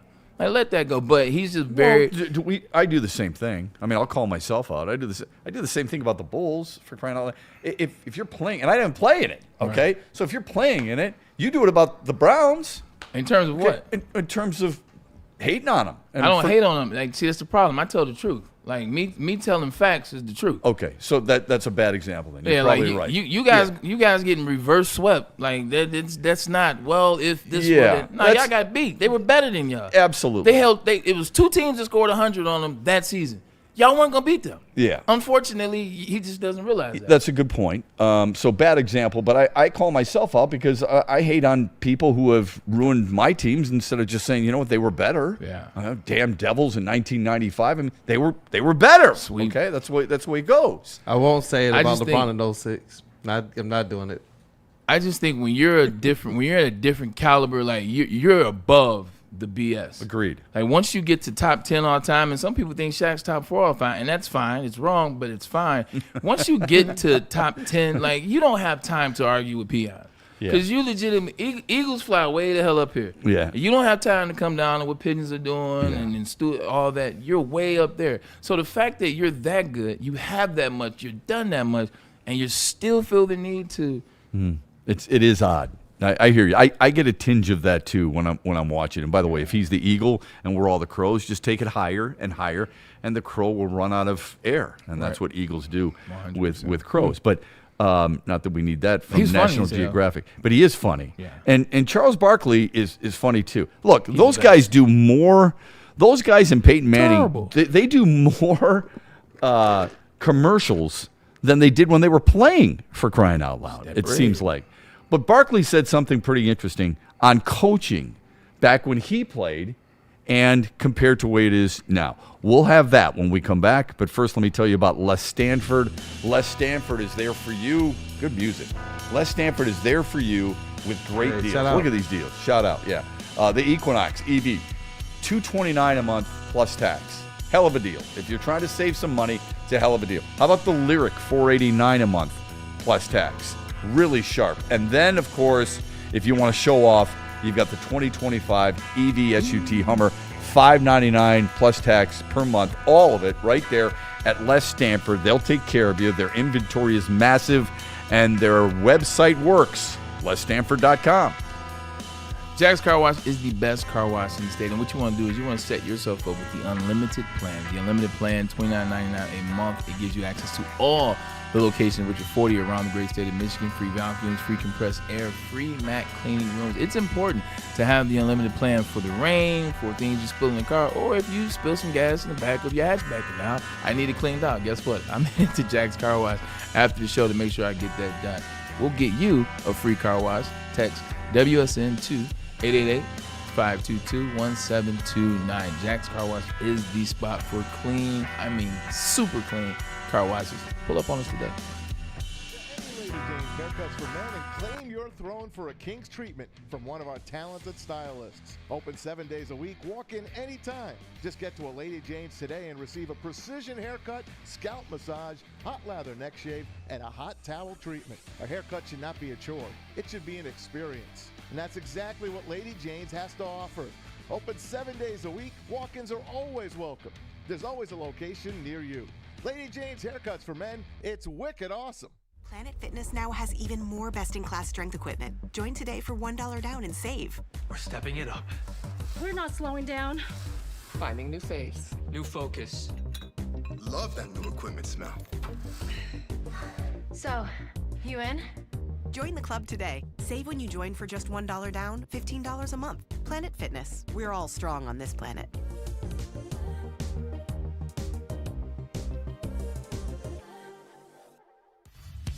Every Sunday, there's only one place to get all your kneecapping, hard-hitting Detroit Lions coverage. Start Start your Sunday with the Lions Weekly Report with Broder and Terry Foster. Then, the Lions pregame show with Neil Rule and Sean Baligian. At kickoff, keep it locked in for all the emotions of the game with a live watch party with the heavyweights. Then, recap the game with the Lions postgame show with Anson. Game days, there's no other place to be than Woodward Sports. Live all game day. Go Lions. No one gives away more cash and prizes than Woodward Sports. You don't believe us? Here's our latest $10,000 winner. You know, you guys posted, hey, if you guess all this stuff right, we'll give it's $10,000. I'm like, okay, well, why the hell not? And the winning doesn't stop there. How about our Outkick Your Coverage winner? I think you won. We got everybody.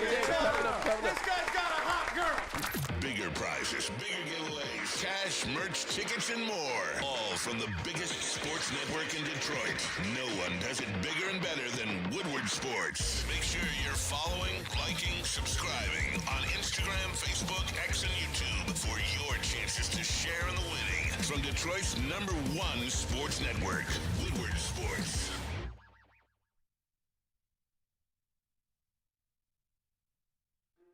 Why do we fight? We fight to protect the innocent, to hold the powerful accountable, to bring the oppressors to justice. Why do we fight? We fight to secure and preserve our civil liberties, to get each and every one of our clients the justice they deserve, and to make the lives of real people just like you whole again. ThenFights.com. Big injuries, big news. Twice a week, Dr. Jeff Pierce from Michigan Sports and Spine joins Woodward Sports Network for the Injury Insider Report. Big D Energy Tuesdays at noon. Braylon Edwards and Shep Thursdays at 3:30. Get expert analysis and in-depth breakdowns on the latest sports injuries from the man trusted by top athletes in the community, like D-Mac. Whether it's the Lions, Pistons, Tigers, or Red Wings, Dr. Pierce talks us through it all. Don't miss the Injury Insider Report with Dr. Jeff Pierce, your go-to source for understanding the impact of injuries on the games and players we love. Only on Woodward Sports Network. Scan the QR code on the screen or go to MichiganSportsandSpine.com to see if Dr. Jeff Pierce can help you. Looking for your daily sports fix? Look no further. Join Braylon Edwards, the University of Michigan legend. Lofting it right corner of the end zone for Braylon, up in the air. Touchdown, Michigan! And Shep. Do you believe this number? Your favorite sports commentator as they tackle the hottest topics in the world of sports. Catch the Braylon Edwards Show with Shep, Monday through Friday from 2 to 4 p.m. on the Woodward Sports Network. Get ready to laugh, learn, and love sports like never before.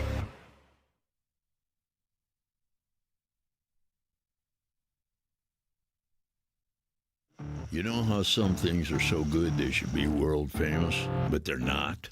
Our house-made vinaigrette is one of those things.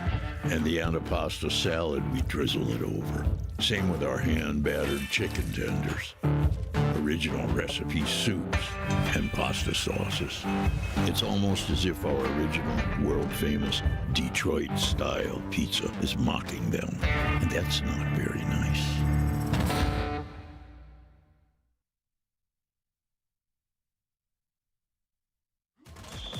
The Super Bowl parade in Detroit will be one for the record books. Detroit just does it different.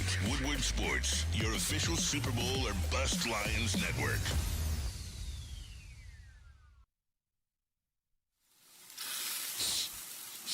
You smell that?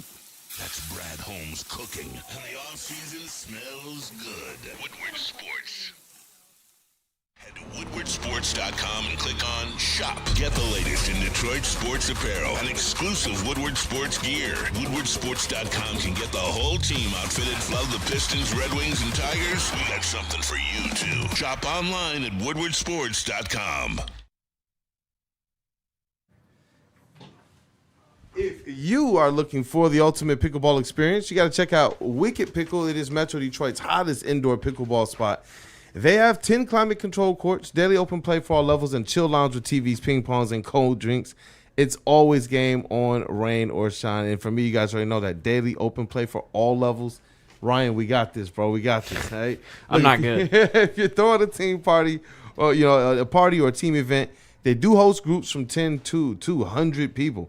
Don't miss the APA Michigan Gold Cup, November 22nd through the 23rd. You can sign up at pickleballtournaments.com or scan that QR code on the screen right now. And make sure you mark your calendars for the Woodward Sports Pickleball Party, January 9th. Details are coming soon.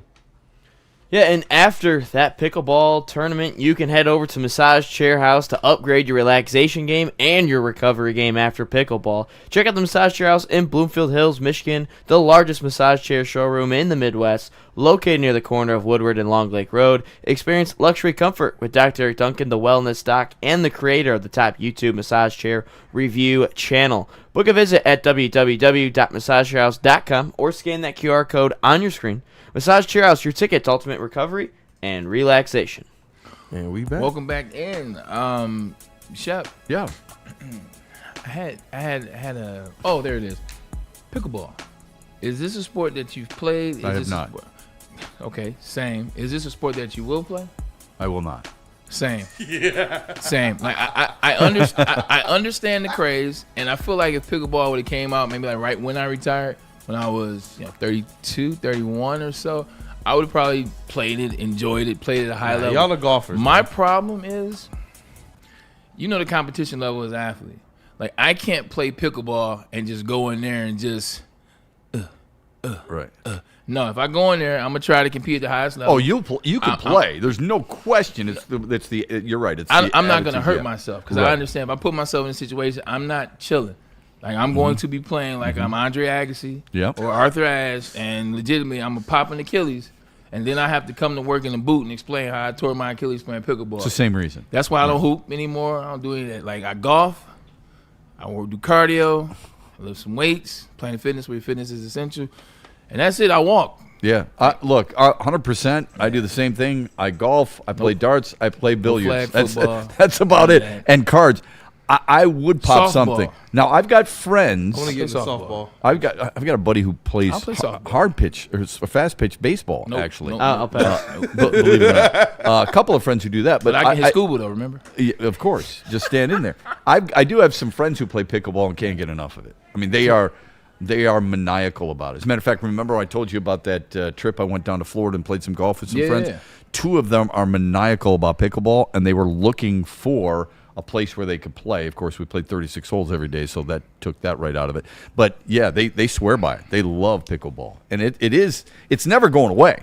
It's a huge craze right now, and it's never going away. So thanks to Wicked Pickle for being part of it, and keep up the great success. Can I add in on the pickleball conversation real go quick? ahead. They are the nicest group of people I think I've ever witnessed and I've ever met. My buddy and I, we're 22, 20 years old, and we walk in there, and we're like, dude, we're about to beat these old people. Like, it's going to be a breeze. No. They were spinning the ball where I thought the ball was going to go. It spun a different direction, and I got burned by it. And these people are so nice that I know I hit the ball out. I know my buddy hit the ball out. But these 70-year-olds, men and ladies, are like, no, it was in. You can have it. I'm like, I know that ball's out. But they're like, no, it's good. And they're teaching us. They are out there. Before they serve, they're like, nah, go this way. You go this way. Like, they are positioning us, and we still could not beat them. We walked out of there. That's a tough thing to admit. We walked out of there so pissed off that we're like, we got beat by people that are like 200 pounds heavier than us, by people that are 40, 50 years older than us. We deleted our pickleball account. We're not going back. But they were the nicest group of people that's I have ever met. You just described a beer commercial. Humility is it's a real thing. It's a real thing. I'm not playing pickleball again, but it is. They're nice people. It's a hard sport. It is. It's a lot more difficult than you think. Though we were talking just before the break about Cade Cunningham. Those are the MVP numbers. Those are the type of MVP games you need to have. Then if you watched any of the Nuggets and Pelicans game last night, 122-88, Nikola Jokic had another triple-double. He's played 4 games. He's got 4 triple-doubles. It ties the record with Russell Westbrook and Oscar Robertson to start a season for a number of triple-doubles in a row. 4. That's amazing. That's a hard conversation when you talk about Cade being an MVP. Like, a night like last night was a great night. Yeah. It was a great night for Cade. Phenomenal line. He stuffed the stat book, as they say, or stuffed the stat sheet, as they say. He did all the things. That was an MVP performance. Problem is, can you do it again tonight? Yeah. Can you do it again on Saturday? Can you do it again on Sunday? Because when you get into that category, I mean, that MVP conversation, Kool-Aid, you're talking about them top 3, those top 4. Their stat sheet looks ridiculous throughout the whole season. And then you look at a guy like Victor Wembanyama, who in his first 120 NBA games, he's got more rebounds than Karl Malone. He's got more points than LeBron James. He's got more three-pointers made than Steph Curry, and he's got more blocks than Akeem Olajuwon. In his first 120 games. Those are impressive receipts. Here's an impressive receipt. Are you a Russell Westbrook guy, or do you just appreciate what he was able to do in a small space, or do you just not like him? Because there's 3. Yeah. I think he's one of the most athletic players I've ever seen play. So that means you don't necessarily like him as a player. But what worried me about him playing was I thought he shot a lot, and I didn't think he was, a great high-volume shooter. How's that? So if Steph Curry shoots a lot, if Paul Pierce shoots a lot, if Ray Allen shoots a lot, I'm like, oh, Larry Bird shoots a lot. Okay, I get it. They make a lot. Yeah. He, not so much. But from an athletic standpoint, I would challenge anyone to find somebody who is more athletic than he is, because he glides and he is. I think he's pretty awesome. When it's all said and done for him, outside of steals, no, is it assists? It's assists, because obviously it's going to be John Stockton forever. Yeah. Outside of assists, he will be the number 1 in all point guard categories.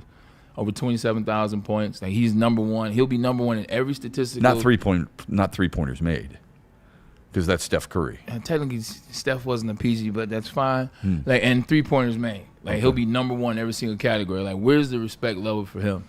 And also, too, he shot a lot of shots. Who was the player that he would pass the ball to after KD and James Harden got up out of there? Because the one time he got a player, he did pass it to him. That was Paul George. Yeah, right. So, good stuff. Yeah. By the way, last night we talked about Charles Barkley. I like Russell Westbrook. I know you do. Well, you saw. Well, I gave you a little bit of compliment. You did. I appreciate it. I'll take that. I like him more than James Harden, which isn't saying a whole lot. You know what? I'll take that, though. Yeah. I'll take that. Yeah, I've never been a huge James Harden fan. Anyway, Charles Barkley last night, ESPN. I like that take. I'm sorry, just looking back. I like that take. I don't hear that much. I'm sorry. I like players who can play both ends of the floor, Yeah. and I don't think he gives a rat's tail about playing at the other end of the floor. Never have. Anyway, Charles Barkley, who was a hell of a player, and at both ends of the floor, and everybody listed him at 6'6", and really he was more like 6'4", and winning rebounding titles, had something very interesting to say last night, and it's about coaching. If you missed it, here it is, and I want Braylon's thoughts on how guys are coached back then and now today. Go ahead. In my day, when the coach criticized you, it's called good coaching. When people criticize players today, it's called hating. And that's why these bombs be driving me crazy. Two ways to look at that. Yeah. One is Charles Barkley says bums, which is not good. I mean, talking about today's you're trying to promote the NBA. Not that it has to be flowers, and champagne all the time. Yeah. But you're calling these guys bums is a little hard. Second of all, it sounds like old guy get off my lawn, even though I agree 100% with him. I don't know when it turned. You're a guy who was always coached hard. How do you take what he said? I agree with him. I absolutely agree with him. Like, it's one of those days, like, anything you say now, because it doesn't even have to just be it's anybody. Anything you say about a player, anything you say, whether it's factual or not, like, someone will call you a hater. Like, we'll come on this show and we'll make some factual conversation about an individual. People be like, he's got to be better. Like, he was horrible last night. Like, the individual, blah, blah, blah, blah, blah. The guy could have been 2 for 18 shooting. If he's your guy, you're going to come, oh, man, you just hating. Like, he had this going on. He has an ankle situation, blah, blah, blah. Like, it was okay to criticize, because to criticize is how a player gets better. It's how a coach communicates. Hey, look, we appreciate. It's like the compliment sandwich. I'm gonna tell you some things you're doing well, but I got to get into your mind that what you're doing, you're turning the ball over way too much. Like, I can't let you be out there, turn the ball over at this clip, and we have success. Something has to change. I have to take the ball out of your hand until you figure it out. That's not hating. That's not shutting down your best player. That's telling him, like, you're struggling in this field right now, and it's hurting us. And he's right. How'd you take it? Anything. I went to Michigan, like Lloyd, like what? Like, my dad played for both. Yeah, I was going to say, I mean, it really started with your father. Yeah, 100%. So, like, it is what it is. Like, is there something I need to be doing better? And fine. Yeah. Like, let me know, because I'm trying to ultimately be the best version of myself. Like now, like once the money goes up in anything, it changes things. Like, I know that sounds crazy, but it does. Once money goes up, it changes how people can talk to you. So now, these players weigh way more than head coaches. These players will be here. They'll be here during and after these coaches, and you can't talk to them a certain way because these players can run upstairs and they can complain to Daryl Morey, or they can complain to whoever owns the team. Man, I don't like how you talking to me. It's really affecting my game. Like I can't do what I do with coach talking to me like this, man. You know my mind is. You know I'm. Shut up. Get out of my office. Go deal with your coach. But you can do that now. When you're making $65 million on the court, like, your coach can only say so much. It's kind of the Calipari effect. Like, I never looked at him like a coach. I looked at him like a manager.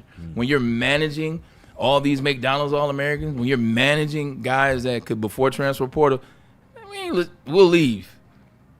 All right, well, I have to manage you. I can't necessarily coach you. I have to manage your mood swings. I have to manage your behavior. I have to manage your temperament. I have to manage the fact that you have all this mental health all of a sudden. And I'm not disrespecting mental health. Mental health is definitely real. I'm talking about the ones that use it as an excuse. Now I have to manage around load management. So there's that word again for you. Load management. So I think it's a tough space for a coach. Like, it's only a couple of them still have that old school mentality and can have that. I think a lot of coaches are winning now. Like, you'll win a championship and be out of there. Right. Like, you win. Like, how many coaches won championship in the last 8 years, and they definitely aren't there anymore? Yeah. Or one coach of the year. That doesn't really seem to matter. That award never mattered. Yeah. I remember Avery Johnson got fired that year. He won coach of the year. And then Byron Scott was the next year. And Dwayne Casey won it, and he would get fired, and then came to Detroit. But I think the money and the entitlement that starts at a younger age now for these players, like, it's the hate is not real. It's not a real thing. Like, when you disagree with somebody, they call it hate. Yeah. Like, just go online. Yeah. Go online, go in the comment section. They say, you know what, Michael Jordan's the greatest player of all time. Well, LeBron's. You're hating. You're hating on LeBron. No, I'm actually giving you my opinion. And it's not hate. Like, I think this player, and I think it's because of these reasons.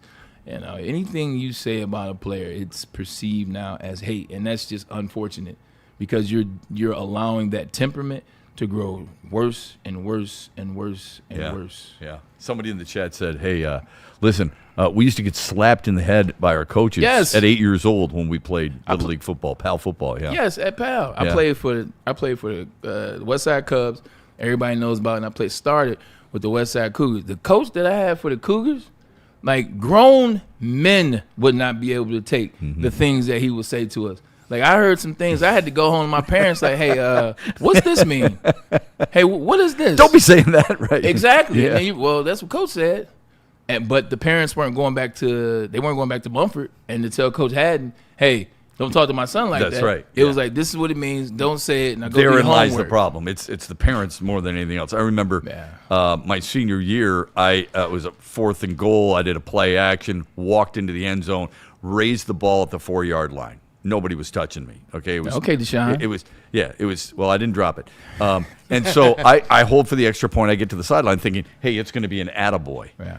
My coach grabs me by the face mask and ear holes me, and says, "Don't ever show up a team like that again." I never did. I never did that again. It was a lesson that I got no problem with it. Right? Yeah. He wasn't mean. He wasn't overly physical and all that stuff. I had no issue with it whatsoever. He's a teaching lesson. It's a teaching lesson, and that's how you learn sometimes. So it is completely different now than it used to be, and I wish it weren't. When we come back, Aiden Hutchinson is speaking about his contract extension. We'll hear some of that Drinks for you. on 97. There we go, baby. It's a wide open bar for all of us here got that bag. on the Braylon Edwards Show. But first, from Black Rock. Go Blue. What's up? You know what I'm saying? Take your boy out. Fellow unanimous All-American, take your boy. In fact, hey, tell him we can take. Hey, not take you out. I take you to Black Rock Bar and Grill. Where you know what? We don't have to worry about a price point for us, but for everybody else, there is a price point that is beautiful. Steak and lobster, a little surf and turf action for you. 755-degree volcanic rock. That's what that is cooked on. It is going to be nice. It is going to be exactly to your specifications. And if you don't want the steak and lobster, how about you just get the steak? Why don't you get the Braylon beef? Why don't you get the 20-ounce New York strip? The steak is legit. But remember, a deal this hot, it won't last long, so you got to go in. Also, we tell you, we partner with the brands that want to bring something back to you. When the Lions win, you win. Once the Lions beat the Vikings this coming Sunday, you will take yourself And to that's the Black happening. Rock. 100%. You know it's going to happen. And it's a 1 o'clock game. Finally, the Lions play at a regular time. I'm glad to see the Lions play at 1 because you know what? You can get the Black Rock by 4. The game will be over. Get that free app. Game will be over at 1:30. How about you go to Black Rock? You watch the second half of the game, and when the game's over, you like, hey, do I get that free appetizer? Because the answer is yes. Pull up on Black Rock because it is the bar and grill that sizzles. Yeah, speaking of sizzling, you sizzle when you're in the chair for Lady Jane's. It's haircuts for men. You want to make sure you are there and making sure you're getting in the chair nice and comfy, and you'll get your haircut and you'll get on your way. And it's a beautiful thing. Right now they're moving in a new chair right now at Lady Jane's. And they can easily glide across the floor because it's always clean in here. It's amazing how everything is in the perfect order. The shampoo, the gels, everything's in perfect order. Everything looks so clean. Everything is for you. Yeah, that's right. They care about you first and foremost.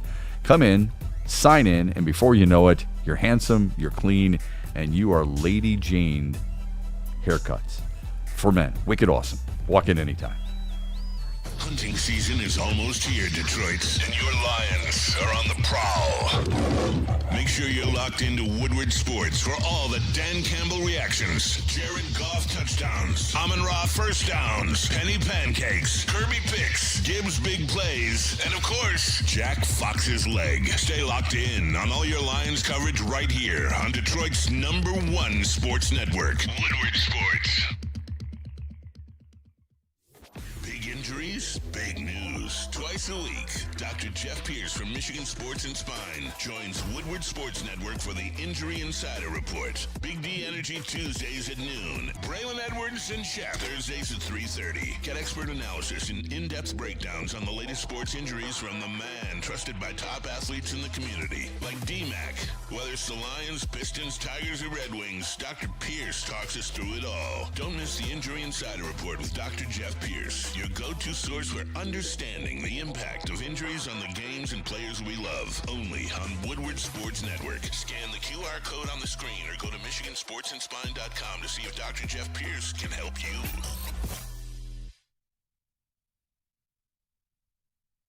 Planet Fitness now has even more best-in-class strength equipment. Join today for $1 down and save. We're stepping it up.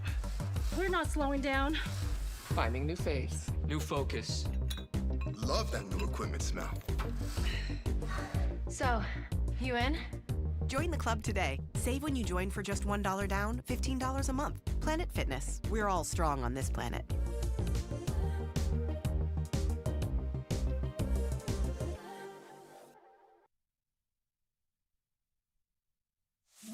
It's bear hunting season, and Dan Campbell is hungry for some kneecaps. If you can just get a hold of them and you start dragging their ass out to the deep, dark abyss, you can drown them. The Kings of the North are back for another year of the brand new Lions. Make sure you're locked in to Detroit's #1 sports network for all the news and info on your Detroit Lions. Woodward Sports, let's go. Is that an octopus in your pants, or are you just happy to see me? See what I did there? Go Red Wings! From Octopi Experts, Woodward Sports. If you're looking to play some sports bets for tonight's game, Ravens versus the Dolphins, head over to Caesar Sportsbook, the official sportsbook of us here at Woodward Sports. Use code Woodward1000 or scan the QR code on your screen. With that code or QR code, your first deposit you get right back if you lose. Maximum of $1,000. Minimum bet of just $20. That's right. If your first bet does not hit, you get that $1,000 right back, or any bet that you place. Make sure you head over to Caesar Sportsbook. Use code Woodward1000 or scan that QR code. Man, I want to take a second just to express my gratitude for Sheila, the Ford family, Brad, Dan, Rod. I mean, all those guys. Super instrumental in getting this deal done, and you know, it's been a really fun journey these first 4 years, and I'm really looking forward to being here and you know, really locking me in. So it's great, and yeah, it's been a really fun time of growth and evolution my entire career here, and now we get to keep it going. Yeah, it was great. I feel like that's more of that was me signing the contract, but I feel like me hearing the news and hearing the offer coming in, like, to me, you get that, like, that deep relief almost, that that those negotiations are over with, and you can kind of really just put. I was very uninvolved in the process, so there wasn't too much focus, but I think as much as uninvolved as you are, it's still something that's there, But now I feel like with that not being there, it's just really I'm all in, But again, while it's great news, it's all Minnesota in my brain right now when I'm thinking what I'm thinking about this week. That's how most fans were. Shep, we talked about yesterday. He said, "Yeah, this is amazing. Like you're happy to be done. You're happy to have the negotiations done. You're happy not to have that hanging over your head." He said, "Now it can be all about Minnesota." But he said he wasn't involved. I knew Aiden is that type of individual. Like that's how he presents himself. He's very authentic. This is who I am. I care about ball, and this is who I am. See quarterback, hit quarterback. So. Glad it happened, but you see, even when you know something's going to happen, there is a little bit there. There is a little bit of focus on that, whether you want to or not. There's questions there. There's it hovering around your head a little bit, so that's why the Lions, they sealed the deal, they locked it up, and now you can rock and roll. The Lions are smart. Now, Shep, for yesterday, you were talking about why isn't everybody happy? What they should have been happy. To your point, you did this now. Just think about this and hear me out. Aiden Hutchinson is on pace for 16 sacks, like 16 and some change, if you will. Let's just say he gets 17.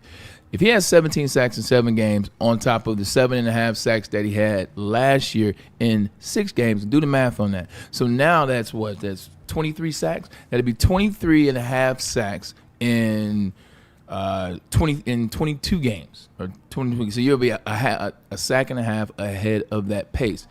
If he is to finish this season also with more sacks than an individual that plays for the Green Bay Packers, who's paid 47 and some, or 46 or 47 and some change. When you go to the table at the end of the season and doing everything, they want to see were you healthy? Check. They want to see could you come back and be that defensive player of your type? Check. You may even win defensive player of year to see how this thing works. Probably see what Miles is doing. It's a different leverage that Aiden and his agent come to the table with. They come into the dance. Hopefully that dance is third week of February because they would have handled business this season. When they're sitting down at the table and you're like, he had more sacks than Micah. He's got 23.5 sacks in 22 games or 21 games. Like the team, the defense around you. What are you going to say if you're the Detroit Lions and you're sitting across from him and his agent when they come in and tell you they want more than Micah? Yeah, because they've got receipts. They got quarterback, not just sacks, quarterback pressures, forced fumbles, tackles for loss. What will you say when you come in and be like, you're going to say, oh, well, with the injury, let's shut up. Because at that point, the injury is a moot point. And then if you want to say that, you know what, that was a bone healed. Ligaments, cartilage, not so much, if you will. So if he doesn't sign this contract now for the 45 a year that he's going to get and you wait, you may be talking about a situation, 48 mil, 48.5. Yeah. So them signed, they saved 3.5 a year. You look at over 4 years, you do the math on that, man. That's about 16 million, just under maybe 15 and some change. That's what you saved yourself. Now, what are we doing with Jameer? Yeah, what are we doing with Sam? What are we doing There's with? also a really good breakdown. A to Z Sports had it about the signing bonus, option bonus in March, fully guaranteed at signing, how it broke down each year and how it's really, beneficial for both parties in this regard. So that's a huge plus too. 100%. Yeah. If Aiden would have finished this season out, like you're looking, I promise you're looking at 47 million, and you would. It's nothing that you can say about it. So this is not the same situation. It's not because of the money. But why wouldn't the Tigers do this with Tarek Skubal? Yeah. Knowing that he can go to the end after next year, right? Now again, one is 300 to 400 million. The other's 180. It's still more money than I'll ever know what to do with. But still, the point is, can you get in front of it? How quickly do you have to get in front of it? To your point, the amount of money that Skubal's going to request is going up. He's going to win the Cy Young again this year. That's back-to-back Cy Youngs. No reason why he would slow down next year. Maybe not win a Cy Young. Still going to be a power pitcher and one of the best in the world. There's there's the leverage that they talk about, right? The way they did this deal, the difference is they still can pay other people, which they already have. They pay Panay, they pay Amon, they pay Kirby, and they're going to figure out the rest. And they got the fourth most cap space. And they paid Aleem, they still have space 100%. Like, it's very different. Like, they paid those guys that with Aiden Hutchinson, they're going to have an opportunity to rock and roll for the next 3, 4, 5, 6 years. Great point. If you will. With Tarek Skubal, I'm giving him $405 million just to lose in the ALDS. Yeah. Like, I'm going to give him $405 million. Who the hell else I'm going to pay? Right. Who am I going to be allowed to pay, giving up that money to that one guy? So I'm not paying him $405 to lose in the ALDS. And you know fans will look at that. Okay, you're not going to pay him. Where's that money going to go? We better make sure it's a championship team. All right, you got any super chats for us, Kool-Aid? Sir, yes, sir. Yeah, we do. We have a couple super chats here. Some from some of our regulars, actually. Dante151 Appreciate with you, Dante. the number one crown in the chat today, $4.99 super chat. He says, the refs were calling traveling on Tobias Harris multiple times in the fourth quarter. It was so freaking stupid. The NBA refs, they need to clean this up, but they won't. ... I would just take off NBA. I would just put REFS because every sport right now sucks. I'm with you. 100%. I was watching some hockey breakdowns by PK Subban. He's complaining about the refs. I know. Yeah. Like, if hockey's complaining, then everybody's screwed because they're usually the one sport that gets it right. That's the truth. They're the one sport that gets it right, man. You know what I'm saying? If they're complaining, we're in trouble. Yeah. The clutching and grabbing, and some of it is really soft. Yeah. And remember, PK Subban was he was an awesome defenseman. He was one of the best defensemen who's played during his era, and he was a physical one too. So he is not the guy to be breaking it down because he wants physicality. Very you true. don't get it, right? Yo, that's actually kind of funny. The one sport where they celebrate going to the penalty box, they're now talking about, yo, what's up with these refs? Yeah. PK Subban's breakdown of Ovechkin versus LeBron is one of the more iconic breakdowns. I don't know which side I agree with, but everything that he said, I agree with him 100%. Who's a better player? I don't know. Like, I would have to do some deep dive. But in terms of what he said, it's fun. It wasn't even comparable. It's actually really fun because they had the same argument decades ago with Gretzky and Jordan. It was really fun, and actually Montana was in that conversation. All right, another super chat before we're out of here. Was that before Jordan had the other three? Yeah, I think so. Yeah. Remember, Wayne's got 4 though. This is true. No, one of Edmonton, correct. Yeah, and then took the Kings to 1, but lost in 90 to Sean Baligian's 93 to Montreal. Yep. Woohoo! Look at that. You're good. I actually was dialed in. Hey, you must come from the Mighty Ducks era, just like myself. I'm not hating. No. Who was the best player? Is it Adam Banks? Banks was the best. That movie's terrible. Come on. Come on. That's my childhood. But you got to think, how old were you when you saw it? Like, when I saw the first Mighty Ducks, like, Shep, I was 9, 10. I'll never get the 2 years back or 2 hours back. One more. Freddie Felt 313 $4.99 super chat, and he really wanted to make sure that you heard this one. Okay. He said, I had a Suckeye fan. I guess that's his name for Buckeyes, and fair, appropriate. So he had a fan approach his table at a winery the other day. He said, "Who signed your hat?" He said, "I said Braylon." He said, "The GOAT." Even Ohio knows. So you got the Buckeyes fans. They know exactly what to say. Look, I would say this earlier. Woodward Sports put something out on social media about Neil going up. I'm like, wait a minute. We did that a week ago. Yeah. We did that 2 weeks ago. I was going to say longer than a week. What the hell's going on here? Okay. You want a rant? We had a pretty good rant, too, about that, where Braylon should be in the College Football Hall of Fame. I mean, what the hell's taking you so long? That's my problem. What the hell is taking you so long? I saw a tweet the other day that, seriously, guy in the Hall of I Fame, saw a tweet the other day. Triumph is finally in the Canadian Rock and Roll Hall of Fame. I'm like, where the hell has that been? No kidding. I mean, there's not that. And it's the same thing with Braylon. How is this not possible? Anyway. This is how I'm going to end the show, though. This is how we're going to end the show. What was that Buckeye fan doing at a wine tasting event? That's a little too much class. Oh. I feel bad. He said something great about me and I jabbed him. Yeah. Like, what they know about wine? I bet maybe he served him sour mash. Who knows? I appreciate it. Either that. way, we hope you smash that like button, especially tomorrow when we're back here on the Braylon Edwards Show at 2 o'clock here on Woodward Sports. Have a great day, everybody. Do the Ravens win? Yes. Football show. They did. That's right. Yeah. By Looking for your daily sports fix? Look no further. Join Braylon Edwards, the University of Michigan legend. Lofting it right corner of the end zone for Braylon, up in the air. Touchdown, Michigan! And Shep. Do you believe this comeback? Your favorite sports commentator as they tackle the hottest topics in the world of sports. Catch the Braylon Edwards Show with Shep, Monday through Friday from 2 to 4 p.m. on the Woodward Sports Network. Get ready to laugh, learn, and love sports like never before.